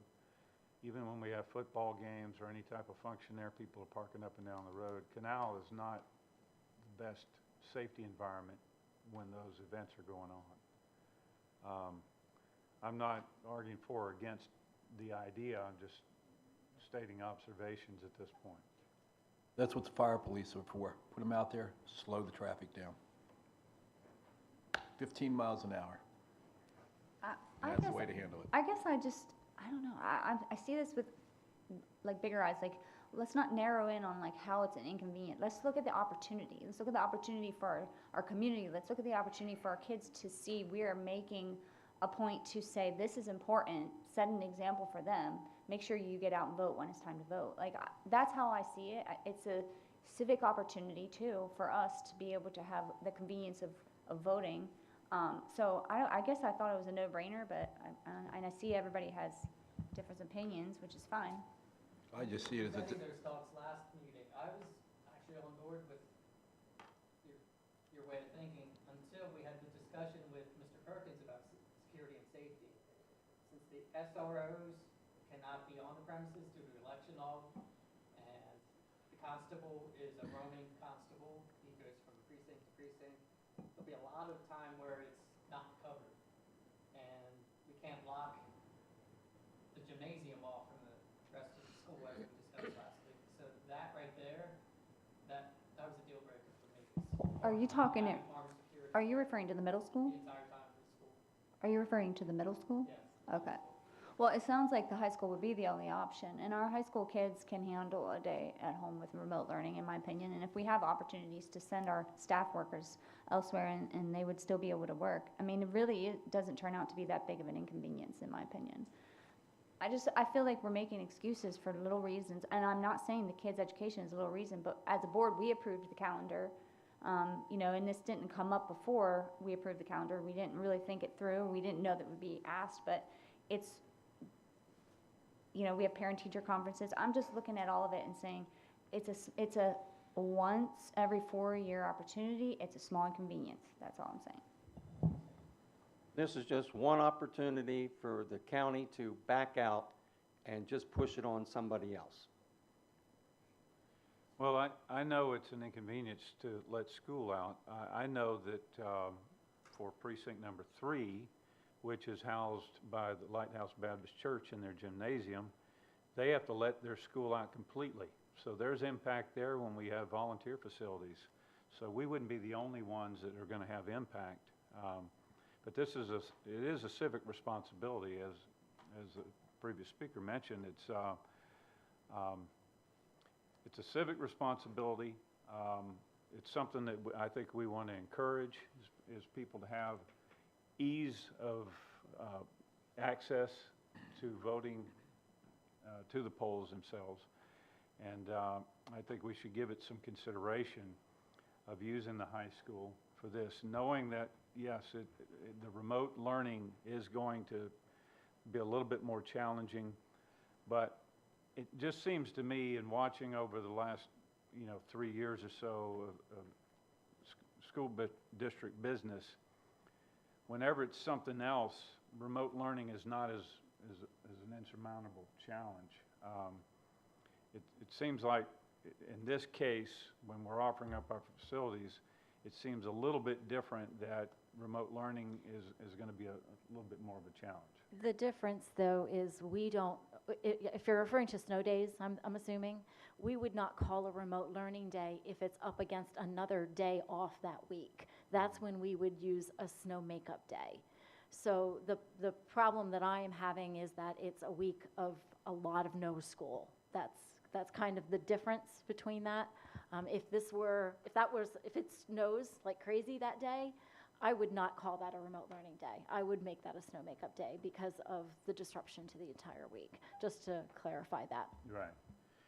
And I can appreciate that perspective, and I'm glad you brought that out, because looking at November, this is a disrupted week, and then 2 weeks later, you have another disrupted week with Thanksgiving. That's correct, yes. So that's worth acknowledging. If I could, Director Collin, all due respect to Director Whitmer's comments, this does not happen every 4 years. If you allow the county to utilize your building for the general election in November, they're going to use it in the primary in the spring, they're going to use it for the municipal election next year, they're going to use it for the primary the next spring, they're going to use it for the general election, so it's not just a once every 4 years event. This is something that if it's accommodating to them, they're going to probably utilize it out into the future. That might be a condition you discuss with the county, that because of the fact that it's going to be such a big turnout, that maybe it's a one-time deal that you can use our building. But understand that these polling places are used twice a year, every single year.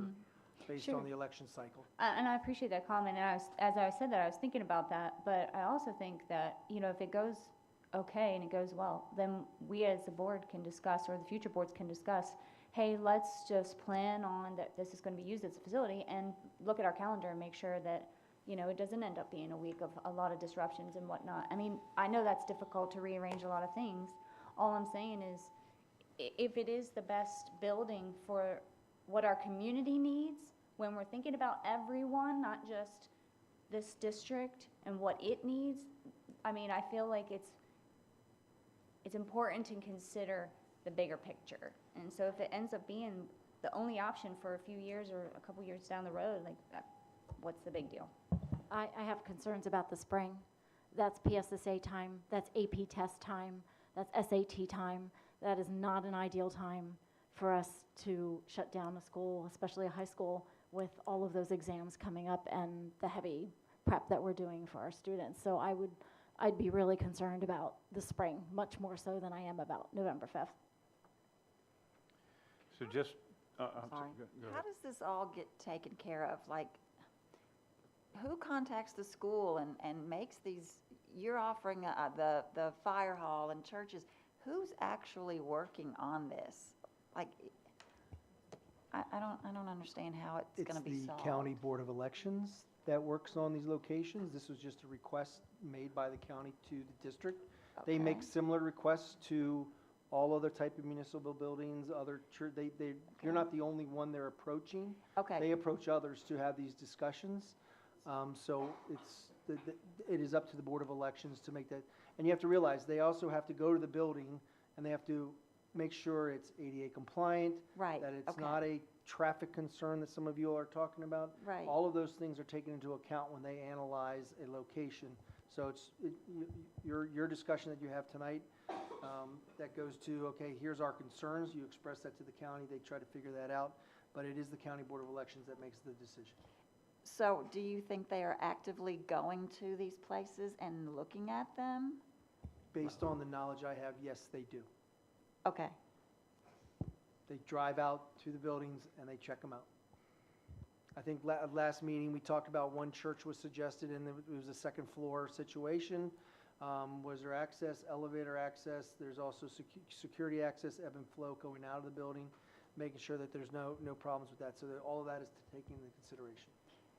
So has the school district been contacted as far as you've had the opportunity to express your concerns to the Board of Elections? Yes, we were contacted in the spring, and then I was contacted in June or July, I can't remember exactly when. Because I know we've been talking about this for a while, and I understand what you're saying, Director Whitmer, I really do. I don't know what other options there are in the district either, so that's why I was wondering, are they really checking out the fire hall or a church? Okay. They are now because it's fast approaching, because they have to, you're thinking November 5th. It's closer than everyone thinks. Right. So they need to make sure that that the information going out is probably in the next couple of weeks, they're probably looking at. And the schools will be a quick, easy fix for the Board of Elections. I would give them a hard time about using these schools. These buildings were built for the education of these kids. Keep them in this classroom. But I think when we built the high school, we did say it was going to be for the community, and I thought the design of the cafeteria area was so that the community could come easily in and use it, and I don't know, You can do that in the garage at the township building. You can walk in and you can vote and you can walk back out. That's what's going to go on. We all know that. Parking is an issue there for sure, so, okay. Parking's going to be an issue everywhere. That's how I feel about it. Or the traffic, whatever. The bottom line is, we're a school board, we're here for these kids and their education, and that's how I feel about it. So the issue is the congestion at the other voting location, and where it's located, you're going to disenfranchise voters. So that's the problem, and that's what they're trying to look for a solution to resolve. There's really nowhere. We've racked our brains, and I think if the election committee had a choice, they would have already solved this problem. So relatively speaking, we either disenfranchise voters and let it continue, or we help the community solve a problem where everybody gets to vote. And I think that would be, the use of the high school is the best use. And to the point of, remote learning, I mean, we went how long? A year, year and a half remote learning? So I feel like, it's probably an inconvenience, right? But I don't think it's gonna impact a student's education to the point that, we should make a whole decision based on that when we have thousands of people who are gonna come out and vote. Well, we went for a year, year and a half on remote learning, and we found out it didn't do any good for the students. That's how I feel about that. Bottom line is, just like the fire hall that they don't want to use, the community center they don't want to use because of traffic congestion and everything else, you know what? Have a little patience, and I'll go back to one. That's because a whole lot of people have never been in the military of hurry up and wait. Go over there, park your car, walk in, stand in line, do your voting, and walk back out. That's what it amounts to. Can I ask And that's all it is. Quick question, Dr. Hauk. In the spring, if that would become an issue, could we just tell this is for President Connolly as well, could we, if we would say yes to this, could we say to them on conditions that in the spring you find another facility, like something like that? Yeah, we could do something Yeah. like that. Yeah, I was Because thinking of that as well. testing. I think this is a one-time thing for now. I mean, the primary already has low turnout, and the church where it's at today can have, that voting turnout. And I don't see a problem. I think this is the issue because, there's going to be so many people. I mean, And going forward, we can have communication with the Board of Elections in regards to general elections every 4 years, and then maybe look at the calendar and do all that kind of thing again, just to future plan. I go right to Mr. Pratt's statement. Once the precedent's been set, these buildings are going to be used every time, once or twice a year. Can And we that do is that? not what Can they're there for. we say yes to the fall and no to the spring? You could request whatever you like from them. Again, I think, and I wasn't part of the request, I think the request was just for the use for this general election, not for anything else. And that can be in condition that you can provide them, and that gives them opportunity to look for something in the spring and next year going forward. But that's an option for you, and that's the discussion that I haven't been part of. The message that I was given was that I was under the impression, let's put it that way, that it was just for the presidential election because they expected a high voter turnout. So it is kind of a surprise to me to hear that they were thinking more long-term than just November 5th, but that could be my mistaken impression. That could be an assumption, too. It's good just to It's an communicate. assumption, but, I mean, again, if you want to set the parameters with them in the conversation you have with them. That's my recommendation. And I appreciate that, because if we don't set parameters, then it could get institutionalized, and It's like they water through a would crack. expect to come back. Once it Yes. gets through, everything else gets through. I think that's good advice. Yeah, as I said, I'm not opposed to opening up the school buildings to the community. I think we should. I want to teach the students their civic responsibilities. I'd love if they could observe the elections, but that can't be done safely. So when it comes to this election, if we do it, they cannot be in the building, as far as I'm concerned, safety-wise. Were you not hearing me? No, now I can. I think it's I woke it up. important to know we're blaming county board of elections to a certain extent. My understanding is Dover Township went to the county board of elections and said, we need to move District 1 because of traffic on Davidsburg Road, the last presidential election we had. That's how they got to New Creation Church. So I don't think the county made that decision. I think the township said to the county, you need to find another location.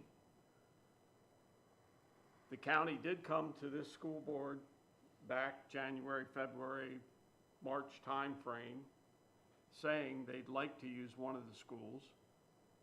We didn't take any action on it. I can't say we were wrong in that, but we delayed the process. They are now coming back requesting again, and they actually suggested that we use the middle school gymnasium because of the location of that gymnasium in the back of the school. They thought that From a security standpoint, that would be a good place. The school has, the administration has said, you got wood floors in there, that's not too good of an idea, and I would support that wood floors could be damaged by people coming in and voting. So we've had several discussions with the administration. We talked about possibly the high school cafeteria being an option. That's got substantial floors in it. It can be isolated where they could meet. As far as we put stipulations on, we can do that. I'm sure the county elections office doesn't want to be changing locations every time we have an election. There was quite a bit of confusion on the last election down at New Creation Church. We had people showing up at the Dover Community Building, and then they were told, no, you got to go down to New Creation Church because they moved your polling place. So I understand our concern that if we commit, then we're committing to 2 times a year for every year. I get that. But from the county standpoint, I would think they're not going to be too keen about, well, we use the school for this election, and then in May, we got to find another location and notify everybody, well, your location has moved. So I'm of the position that these buildings belong to the taxpayers. These buildings do not belong. The district is responsible, we are responsible for maintaining these buildings, but the buildings ultimately belong to the taxpayers. And if we can help the election process by allowing them to use these buildings, I think we need to take a look at it. I'm not a big fan of remote learning, but that sounds like at this point in time, it's going to be our only option if we're going to say you can use it for this presidential election, then we almost have to do remote learning for the senior high. And with what you said, they are bought by the taxpayer for the priority of educating kids, not for the priority of running elections because the inconvenience of few people who want to rush in and rush out and not take their time. That's the bottom line. That's what these buildings were built for. And the idea of just, oh, well, it's remote learning this time, and next time it'll be the same thing. No, let the county go back to the township and say, give us a building. I would respectfully disagree on your position on the buildings. I think we spent an awful lot of money on the brand new high school. I think, and we've heard comments over the years of the community being frustrated to a certain extent. They want their kids to be able to play basketball in the schools. They want the kids to be able to use the baseball fields and the other fields. And the community feels, some of the community feels that they're being overcharged and their kids aren't able to participate in some of these youth sports and stuff. For me personally, I look at it, these properties belong to the taxpayers. Our job as school board directors are to figure out how we can allow these buildings to be used and the facilities to be used. They've got to be taken care of. If we have outside groups coming in and they start damaging buildings or fields, then we got to stop it. But I think these buildings are here to be used by the taxpayers of this district. Are they schools or are they community centers? That's kind of, my priority is the education. I'm trying to find what date the spring elections would be. Last year it was April 23rd. That's right in the middle of PSSA time, when we're prepping kids for those tests that I'm going to be held very accountable to. That's also, we're prepping them for AP exams. Again, we're prepping them for SATs. That's a terrible time. And it's also Easter. So we have some days off already because of Easter. That's just very concerning for me. To have the school being used twice a year, every single year, and disrupt the education, which is, again, our main priority. I can appreciate that, but when I look at the school calendar, we don't hesitate to have various days off. And so We do hesitate. I think in the ideal world, before we ever made up the school calendar, we'd have known about this request, we would have acted on this request, and we'd have tried to work it into the school calendar. That didn't happen. We don't live in an ideal world. So I understand for right now, but I think where we're at is we're going to soon have to make a decision on this one way or the other, because November 5th is coming really quick. All due respect, Vice President Kindig, you don't have to make the decision. It's the county that has to make the decision. You could tell them no, and they can still force you to utilize the building. You can say yes, and they can say no, we found something differently. So, I mean, it's just a request. I mean, they're the ones that are going to have to make the decision on where it's going to be held at. So, I mean, it's not something that you have to do. It's just whether, you know, they're going to have to determine if they have to look elsewhere for other places. So, I mean, that you know, it's either going to be, yeah, you can or you can't. But still, even if you say you can't, they can still force you to do it. And by the way, the primary next year is May 20th. So I don't see a problem with the community center. I don't see why it can't be put there, and then they can have traffic control there. I've been voting a long time, and yeah, there's lines and there's traffic issues, but I think it would be easier to solve the traffic issues at the community center than it would be to use the high school and have to create a whole new process, you know, and inconvenience the kids. I don't think there's anything wrong with the community center. So if, why did the township say you can't use the community center anymore? Because it inconvenienced them? To what degree? To the degree that it's gonna inconvenience our students and our staff and our administration? I doubt it. So you have to put a couple, you know, traffic control people out there. I mean, that'd be a lot easier. Have you seen the lines on the presidential election?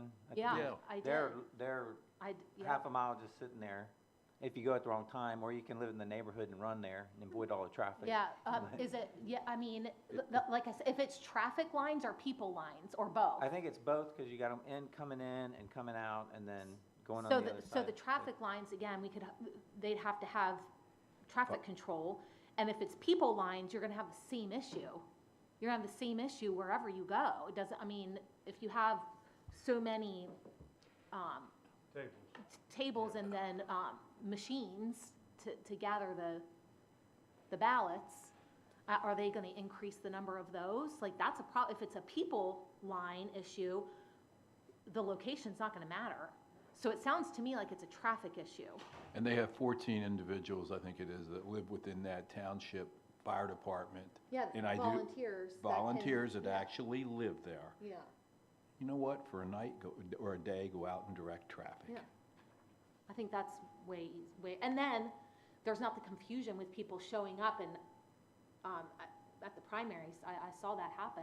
I felt bad for, you know, elderly people showing up and they're not supposed to vote there. Now they gotta get back in their car and drive to a church that they might not know where it is. So I think it's best for our community to keep it and figure it out. Like, did they even attempt to figure it out? I don't recall ever seeing traffic control there. Or did they just say, we need to move it. You can't have this location anymore. Or did they attempt to make the effort to figure it out? I think the experience was the parking lot was getting full, so people could not get into the parking lot to park, so they're sitting on Davidsburg Road, and you've got them coming both ways on Davidsburg Road trying to get into the parking lot. The polling place itself, I don't think was an issue. It was the parking lot and the traffic on Davidsburg Road. And I don't know who in the township made the decision, but somebody in the township told the county, you need to move the polling place. And so they found New Creation, but New Creation has limited parking. That'd be worse. And we're right across the street from Yeah, Live. that's a smaller parking lot. And so when Live, you know, you got your buses and people dropping kids off, picking kids up, it could be a mess down there. Well,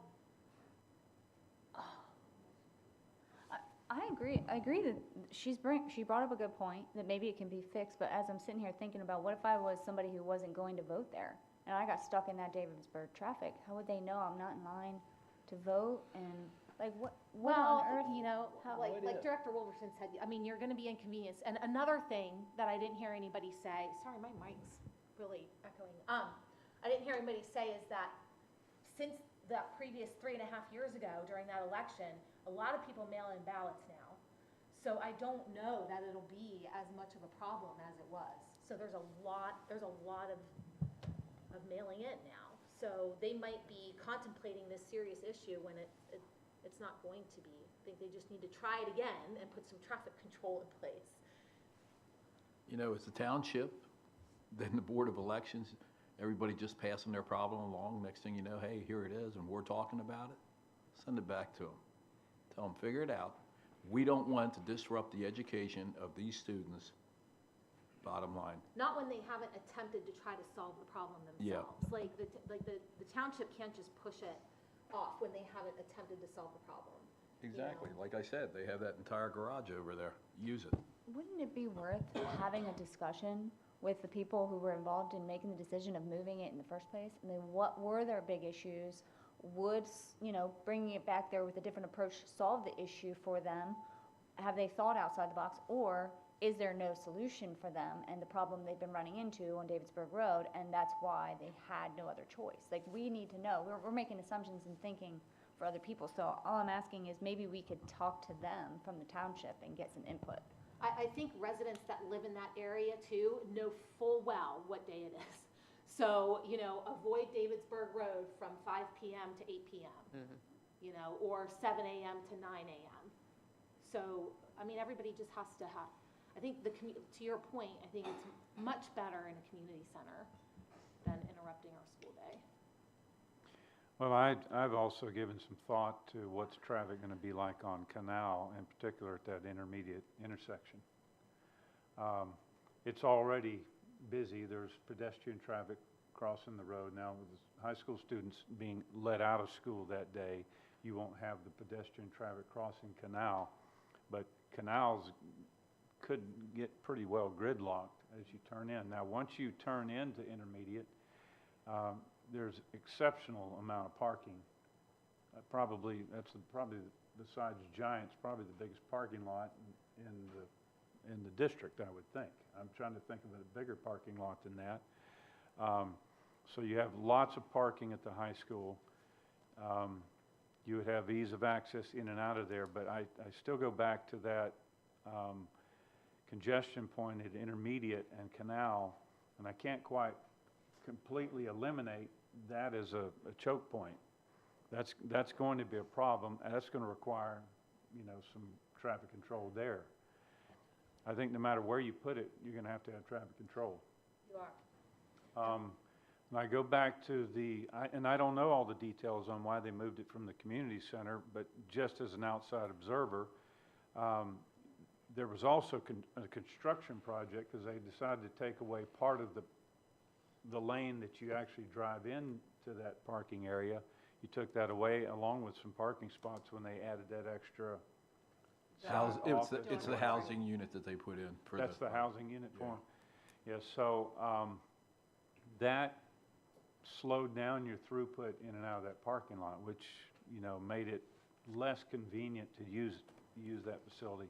And no matter what you do, the Precinct 2 had limited parking. Most people, you know, I guess maybe some insiders were figuring out ways to get in and out of there quicker, but if there was nowhere to park there, sometimes you end up, because it was one way, you ended up going back out on Davidsburg Road again and parking on the other side and walking through. So for Precinct 2 and Precinct 1 being co-located there, the voting part was not a problem. It's the ingress and egress coming in and out of the parking lot that I think is the major problem. So you're either going to choke down E. McVille Road, and what's the name of the crossing road between Live and the Creation Church?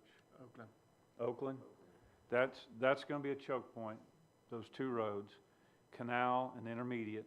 Intermediate is not a big impact, but Canal is a big impact because that's the way people go east to west through Dover District. or you're going to have Davidsburg being blocked up, one or the other. It doesn't matter, you're going to have a choke point no matter where the precincts are. If, on Davidsburg, because you have 2 precincts there, you have double, not quite double, but precinct 1 is bigger than precinct 2, but you Correct. have 2 overlapping, competing, district or polling places there, so you have almost double the traffic in and out of that choke point. So at least putting it somewhere else eliminates that doubled up choke point. I hate, honestly, doing the remote days. I can see how, I completely agree with Director Emig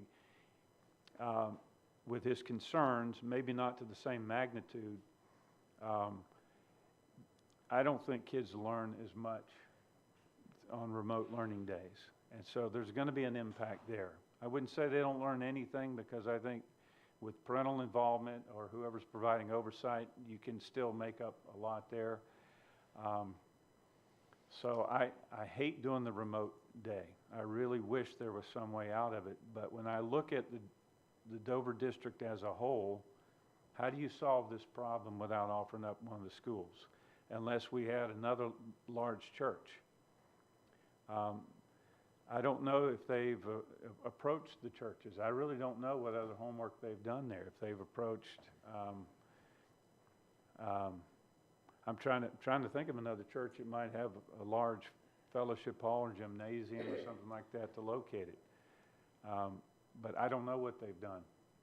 I don't know what they've done with some of these municipal facilities, like you're talking about, the garages and that type of thing. We did this in Germany for like reforger exercises, when you bring thousands of troops over. All they did was figure, hey, you know what? Every one of these townships, they have school districts. There's your buildings. That's how these people, that's the mentality of this type of thing. They know what is there. They're not going out and look at these churches for the parking lots, really.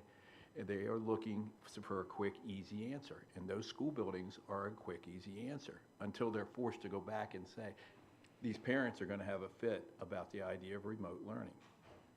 And the school board doesn't want it. The administration certainly does not want it. It interrupts what goes on for the students, and that's what the buildings were built for. And that's how I feel about it. Well, before the country got crazy, it was commonplace to use the schools. I remember my schools growing up being impacted by Election Day. I honestly don't remember if they let us out of school or not. I remember being in school. In school while they were doing the voting. The country's gotten crazy, so it's a security concern now. When I started voting myself, it was in schools. That's where the precincts were. We've gotten away from that for various reasons. I wouldn't want to say Dover is so elite and our facilities are so elite that we can't offer them up for the public to use. But I acknowledge, as I've tried to weigh both sides of this, there's challenges no matter what direction we go. I'll reach out tomorrow. I'm sure somebody from the county is probably watching this meeting now, and they're probably pretty frustrated. And it's not, we weren't going to make a decision tonight because it's not on here as an agenda item. It's a discussion point. But so we're split. But if I go through what I've heard people say, I think we have probably 5 or 6 that are willing to say that they would offer up the high school, unless I'm miscounting. I know that we've got at least 2, possibly 3 that are against it. So, Director Miller. Director Wolverton, you have an ICDC meeting tomorrow. Could you discuss that with I plan to. The township manager with will the be there. township and maybe you know, you keep saying putting it back on them, maybe that would be the great time to talk about it. Exactly. And Okay, even find out if the Well, county elections. whatever we do, I don't think we should sit on this any longer. I think we have been sitting on this for too long, for one reason or another. So we need to get this on an agenda and either vote it up or down and give them a decision. When is our meeting in September? 17th. 17th, voting meeting. So the planning meeting is the week before that, the 10th? I would suggest that we consider putting this on as a voting item on the 10th at the planning meeting, because they're going to need to start setting up one way or the other. So if we vote down the use of the school, they need to know about it, because they have to start scrambling to do something different. I will ask them, what else are you doing to give all of us a comfort level? Are they accessing traffic control? Are they working with the churches? Are they talking with the municipalities about the other buildings and garages and fire departments or whatever? Some of the ideas that have come out of this meeting to see what they're doing. And I'll distribute an email on what I find out. All right, any other discussion on this point?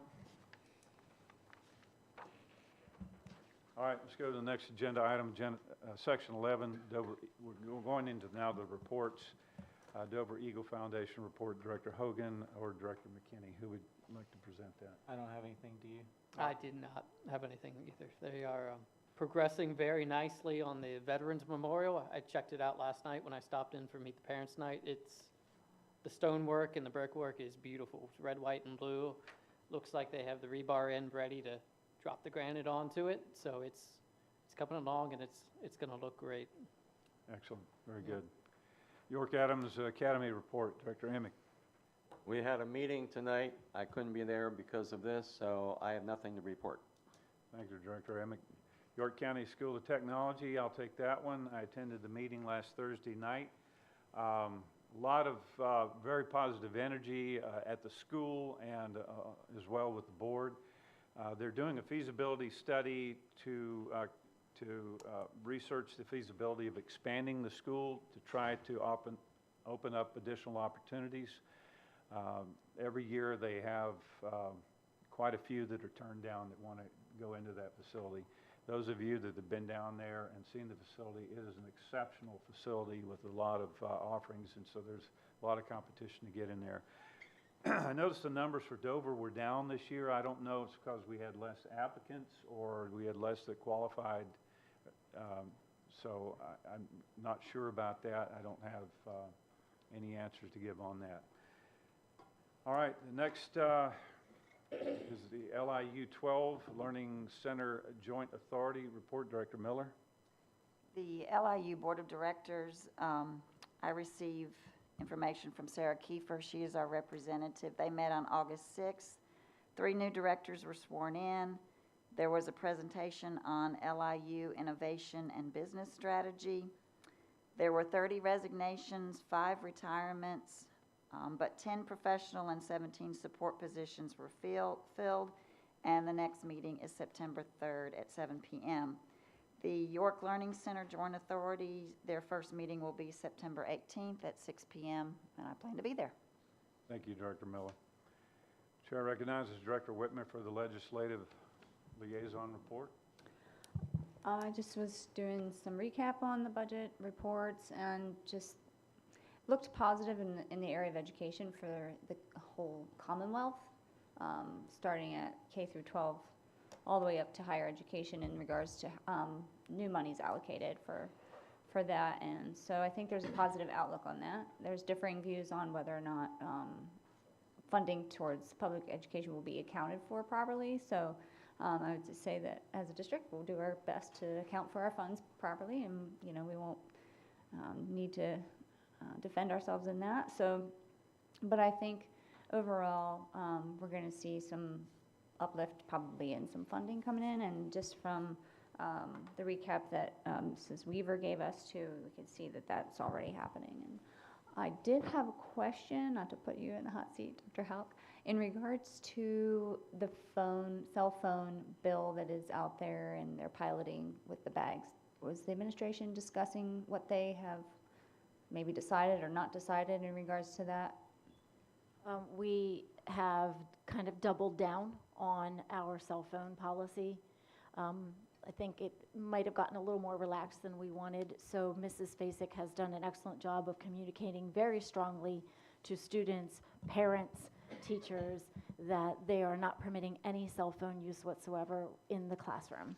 They can use them at lunch, and if they have a a free time or something like that, but they are at this point going to go that route first. The pouches, of course, are an expense that we want to try to avoid. Which the So- grant money would cover the pouches, or? Well, and I don't know a whole lot about that grant. I don't know if it was how that went. competitive. It might have been a competitive grant, so that's the approach that Mrs. Fasek's taking. I just asked her about it, and she said, so far, it's going well, but it takes some time for the kids to understand a new normal. That's a great encouraging update on just our policies and our, established expectations here in a district. I think that's headed, it's a good step in the right direction. So what were you going to say? As a tag along to that, you said free time. Are we talking study hall? Probably not, no. I think there might be like a homeroom period but not. I'm being dead serious because of the kind of questions that I get asked from these fathers. You know what I mean? So is a study hall study time? Is that a classroom? That's how these guys think. As a former high school principal, I will tell you that depends on how big the study hall is. We had study halls with 70 kids.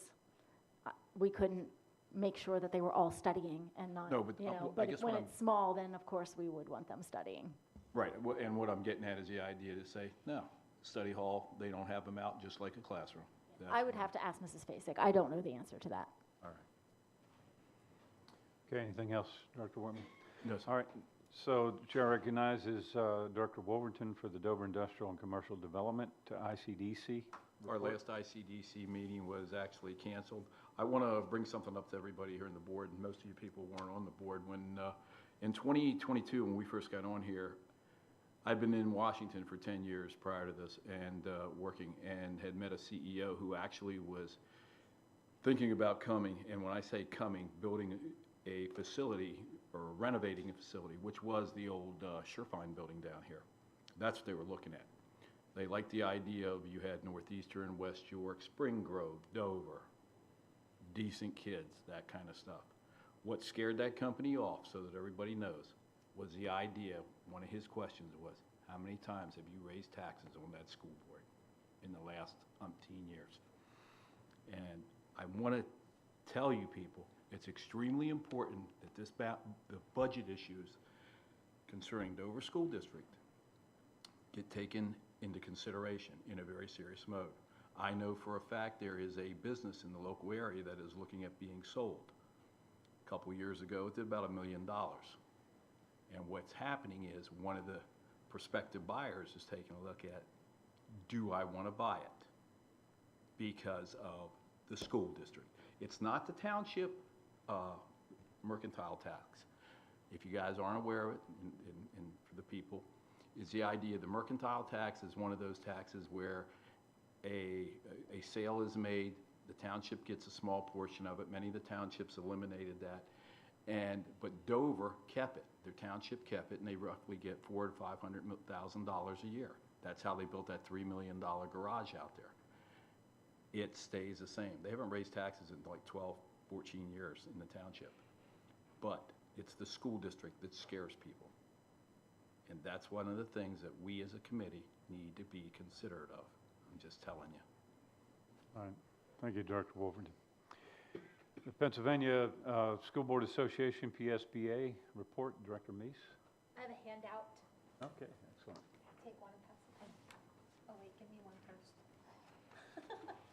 Okay.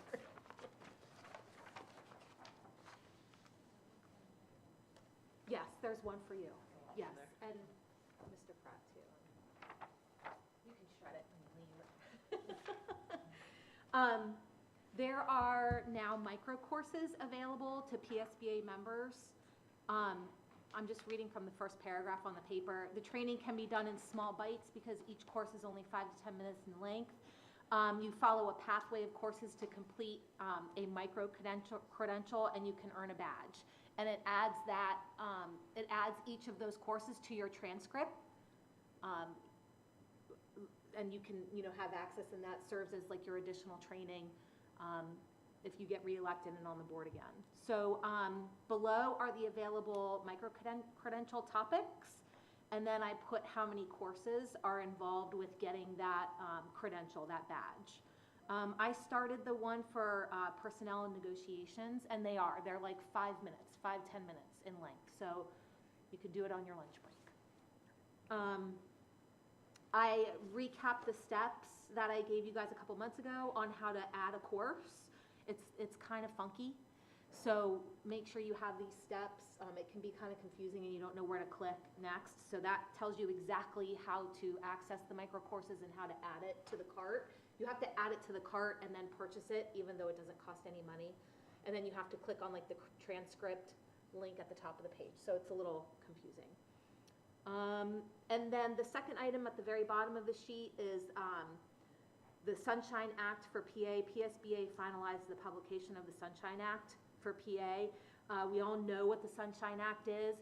PSBA just took that Sunshine Act and put it in layman's terms. And that is available to us for $50, which is a discounted rate. So if we're interested in that, I can get more information on that if you guys are interested in getting that. Was it like an embossed document? or what? It's a paperback. I didn't get in detail with it. It's more just an informational, I was like, Oh, well, I was, this micro credentialing Yes. with these mini courses, Yes. that's brilliant. Yeah. I think that's a great idea. they're pretty excited about it. The $50 deal is not so good. Should I Not put such the a good bad news idea. first and then the good news? Yeah. Anyway, well, thank you for that. You're welcome. All right, Superintendent's report, Dr. Houck. Well, we had a very strong start to the school year. I would say it was an excellent start to the school year. We did kick the year off with new teacher induction. I believe we had 17 teachers that are new to the profession, not new to Dover. We had more than that, that are part of our new teacher induction. Of course, we had the fantastic opening day breakfast that was served with smiles by many of us here on the board, so we appreciate you serving. And then August 15th was a professional development day for our staff. On Wednesday, August 21st, the athletic department hosted the Meet the Teams night. That was an event to celebrate and showcase all of the fall athletic teams, the coaches and the student athletes. The weather was great, beautiful fall evening. It was in the stadium. The Dover Marching Band gave the spectators a glimpse of their band show, and the varsity and junior high cheer teams led the crowd with some spirited cheers. So we do want to thank the Dover Eagle Athletic Boosters for organizing some very delicious food options with sandwiches from Deer Ridge Barbecue and some homemade mac and cheese from the cheerleading boosters. And we do wish all of our teams, of course, the best of luck in the fall season. This week is back to school nights. Yesterday was the high school's back to school night. They do a combination of a traditional back to school night where the parents follow their child's schedule and get to meet their teachers, but they also do an activity fair. So each department set up a table in the cafeteria along with a number of our student organizations for parents and students to kind of browse and speak to individuals or speak to departments. There were refreshments that were served by the Class Act Beverage and the Eagle Eatery, which is our own students who made the refreshments. The what do you call the Rice Krispie treats were what I had. They were really good. Tomorrow on Wednesday is the middle school's back to school night. It normally is held out in the field of the stadium, but because we're expecting a lot of heat tomorrow, they're moving it indoors. So that will be inside. And elementary's back to school night is Thursday. The middle school starts at 6:15 with grade 6, 6:45 grade 7, and 7:15 grade 8. And all of the elementary buildings back to school night is this coming Thursday, August 29th from 6 to 7:30. And the last thing, I know he's not here, but I want to say it publicly anyway. We want to congratulate Galen Roop, who is the principal of Dover Elementary. He successfully defended his doctoral dissertation, and he is now referred to as Dr. Roop. So we want to congratulate him. And that concludes my report. Thank you, Dr. Houck. This takes us to the second public comment period. Same rules, except each speaker will be limited to 2 minutes. Anyone seeking to make public comment?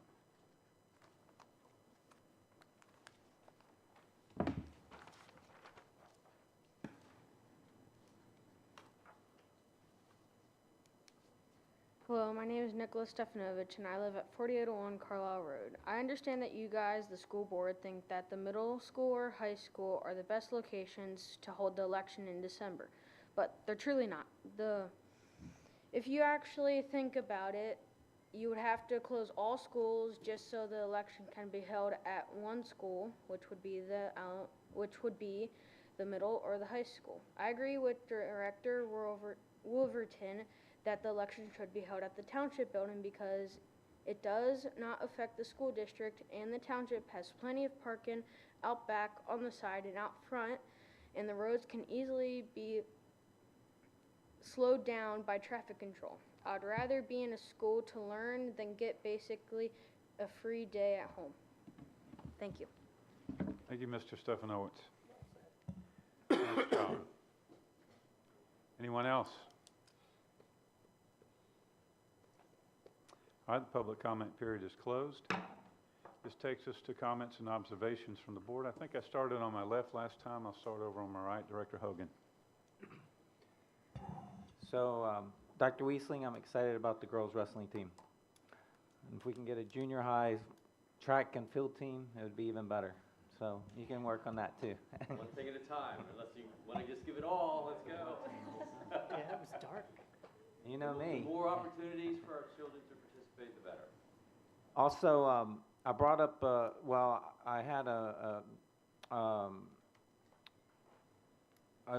topic that was brought up at the township meeting for what I feel could be potentially an accident waiting to happen between the middle school and the high school with the crosswalk.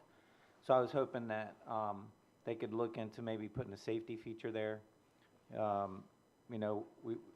With the kids, especially the lower grades, crossing between the high school field and the middle school field, and it being after, the traffic and the cross guard has already left for the day, could potentially, an accident waiting to happen there. And we also know that, this past week there was I think a student who got in an accident at that intersection. So I don't know if anything's going to come of it, if there's analysis or research that needs to be done, but, my main concern is just protecting something that could happen in the future. And what that means, it could be something as simple, in my opinion, of, some safety feature in the middle of the road that says, just, hey, slow down, take a double take. There could be some kids crossing here. Or it could be as simple as maybe a solar, and I'm taking Dr. Wiesling's advice here. I mean, some of the conversation we had. But, some things on each side that, they could push the button and cross the road. Or even a crosswalk over the road so they can just come and go as they please. Something. And it just really struck a chord to me when I was turning in and I saw my son and another young kid right there crossing the road, and the cars were just flying. And they were doing their running and everything, but just wanted to be extra cautious about that. So we'll see. That's it. Thank you, Director Hogan. Director Miller. I just want to say thank you to the math teachers at the high school that are giving up their time to help solve this situation with not having enough staff. So I'm sure you've already told them thank you, but thank you from the board as well. I also appreciate, Mr. Wiesling, you at Meet the Teams enforce the idea of there's no need for a student to be failing. They can get in touch with their teacher. The parent should be working with the students so that they are passing so that they can participate. So I was really happy to hear you say that at Meet the Teams. It was a wonderful evening. It was a great event. So thank you for all that goes into that. So thanks. Dr. Amick. I have nothing at this point. Dr. Kendick. I have no comments at this time. Dr. McKinney. Well, it's been a busy week for me as a parent and school starting. I was at the Meet the Teams night, went to back to school night last night, and I was so thoroughly impressed with all the teachers I met, even the ones that aren't my son's teachers, I talked to several of them, but they are just so committed to the students, and I was impressed by all of them. So looking for a good year with all of them. You had mentioned the meat and the mac and cheese at the Meet the Teams night. Well, one of the cheerleading moms, I guess it was, they gave me a card here, Dover Cheer concession stand. They're going to have some new menus all season. So it's a pulled pork sandwich, mac and cheese, Wag Brothers meat sticks, ice cream sandwiches. So we're going to be eating good this football season. That sounds great. Yeah. Well, speaking of food, the Dover Band Boosters are going to be selling fudge at the Dover Fireman's Carnival too. So I'm going to make some up for them and donate it too. But go out and support them. And finally, Dr. Weisling, I am very supportive of getting a girls wrestling team. It's beyond time. It is a growing sport, a very fast growing sport. And we want our girls to have not only safety when they are in their own matches, we want them to have a good competitive, fair competition too. So I'm totally on board with that. I hope it comes through. So, I think that's it. Dr. Meese, okay. Director Whitman. Well, I want to just say Director Miller took my comments for Dr. Weisling. No, I was at Meet the Team night as well, and it was quite a surprise, but so needed to hear you address the crowd and the expectations for academics. And I wanted to stand up and do my fist pump, and I had to withhold. So I was really excited for that. I mean, I was a little bit like, oh, I feel like I'm getting corrected, but actually, I was glad for it. I was really glad for it. I think it's much needed information to be just relayed to the whole student body when they're getting ready to start, a sport, and they tend to put that first instead of, what really matters. So, and the parents were right there to hear it. I do support the wrestling as well. I guess my only question in regards to the wrestling topic is, what is our next step? And that's just directed to the board. What is our next steps with that? And then to reiterate what Director Hogan was talking about with safety down there, my son is also running with Director Hogan's son, and they run all over the place in this town, and that does seem to be one of the craziest areas at the time where kids are getting let out of school. I don't know how that happens. I don't know if it's teachers leaving and people coming home to make sure they're home for their kids, but even 74, everything is so bustling right at the time where it's so important for these kids to be safe. So I agree. I don't know if there's an opportunity for like an assistant coach for the teams that the kids are, with the cross-country teams, their coaches are running with them. They just always aren't up in the front and whatnot, so they're kind of like spread out. But for instance, I saw today the middle school cheerleading team leave the building in this massive group, and they had to head up to the high school, and I'm just wondering, like, are they aware? Are they paying attention? And are the drivers paying attention to them, Then also when swimming starts, the middle school students leave the middle school and they head up to the high school for swimming as well. And so there's a lot of back and forth. The high school kids come down for football. And so I really believe that we need to not take a blind eye to that issue, because I don't want to see a kid get hit by a car. These kids, we should have already a solution to that, I think. But there's got to be something that we can do for that. Other than that, that's it. Thank you. Director Wolverton. Nothing. Could I ask you something? Could you also take that traffic issue there at Intermediate and Canal, just on aside from elections, just on a routine day, there's a lot of pedestrian traffic there, and there's only a guard there, I think, in the evenings, in the morning and in the afternoon, right? He leaves when the buses are done moving. Okay. And there's some kids he helps get across right at the end of it, but then it's nobody. Yeah, they're back on their own, and they're crossing Yeah. a pretty busy street. Yeah, just from picking my kids up from activities and practices in the evenings, just this week I've seen a few close calls where kids were running across the crosswalk there, and there's a car coming, and it was close. I wonder if we can even get some volunteers, like from parents, I think that would need to be get a some township. vests. I volunteer I'll get my stop sign out there. You have to, you can, I have to but do you have to go through training. training, Oh, yeah. that's right. And you probably wouldn't pass, so. What? I'm just kidding.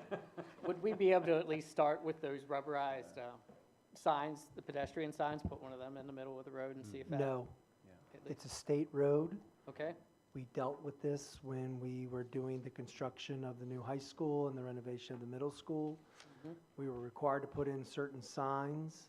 PennDOT did a number of things, and there, we are restricted in what we can do on that road because it is a state road. It's not a township road. They have the same frustrations we have with that. We had to design the turn lanes based on what PennDOT wanted.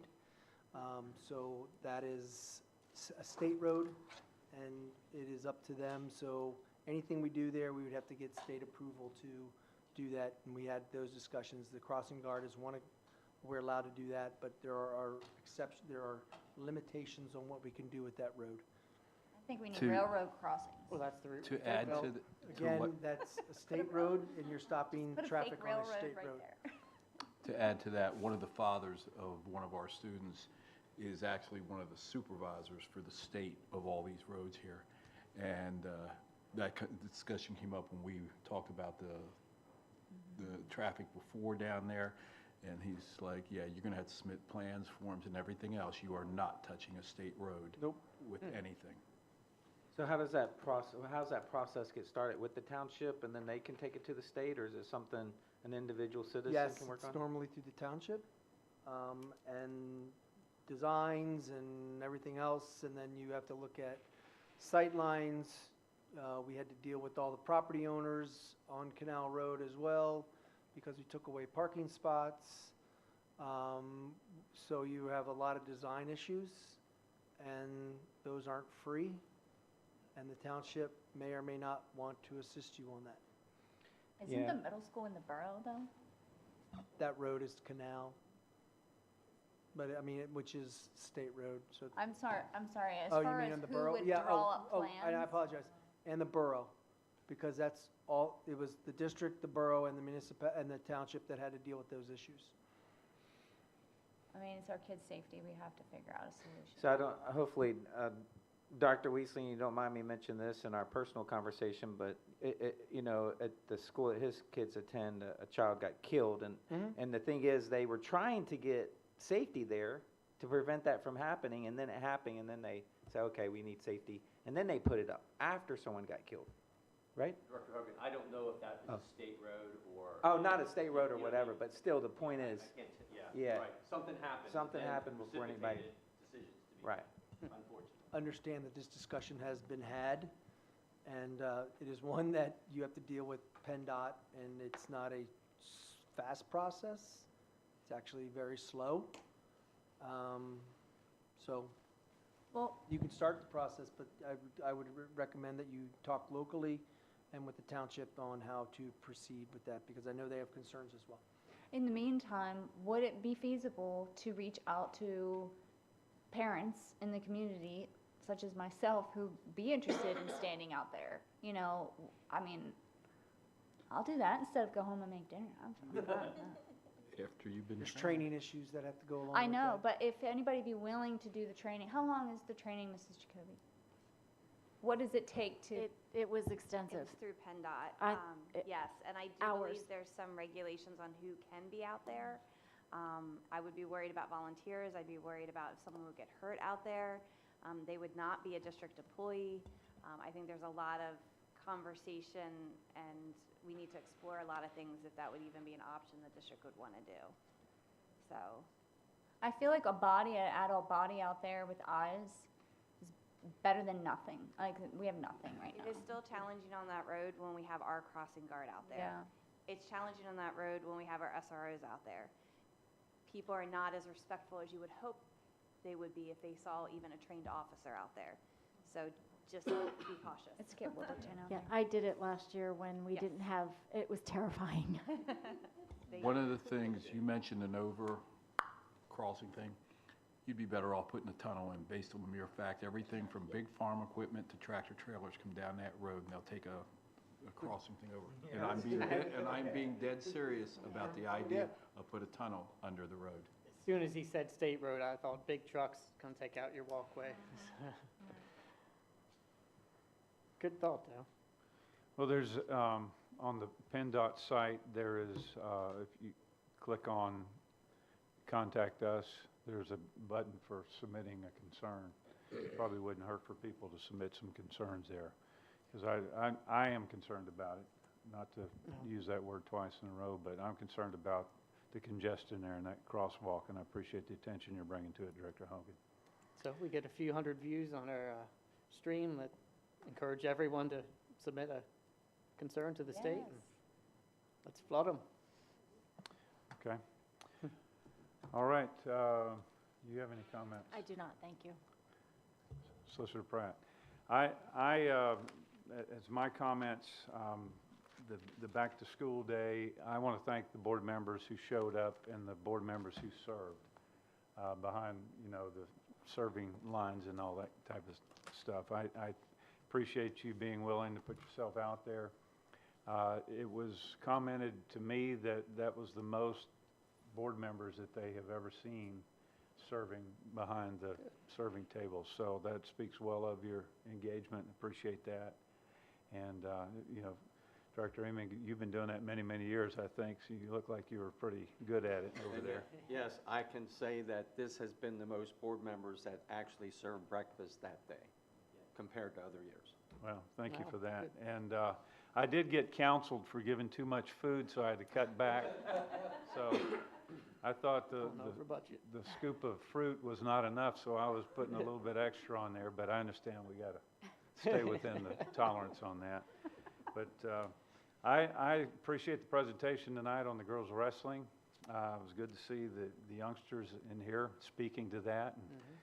And, If I might add, I did not plan that. They came on their own. So the only plan I had was Coach Schimmel and myself. So kudos to those parents and those students who knew that it was happening and they came on their own. I know Coach Schimmel said he was going to be nervous about making that presentation. He didn't seem nervous at all. He did a really good job, and the content was really good as well. I appreciate the engagement of the board of directors. There's a lot of communication going back and forth all the time.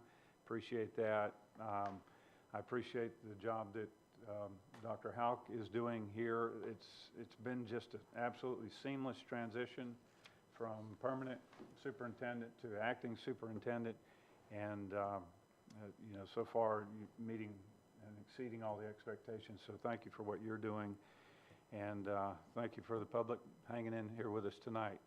I don't have any other comments. I'll move on to the next section. For future meetings, we have a meeting on September the 10th. It's a board planning meeting. There is a chance that we may have one item on that agenda that we may vote on concerning the polling location, just in the interest of time, because I don't think the county has much time to be able to deal with that. We also have a voting regular board meeting on September 17th. And summer's gone. It's amazing how fast the summer goes by when you're dealing with school business. It went by much, much quicker. So all of the comments I made and the thoughts I had over the years, those teachers that get the whole summer off, well, it goes by so fast, it's like you don't even notice you had a summer. And we work during the summer too, please. Yes, we also work during the summer. You're always thinking about school, so just so everybody knows that.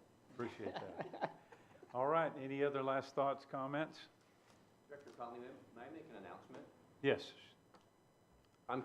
We had a volleyball match over at the high school, and I'm communicating with Dave App, and we ended up winning that contest in 5 games.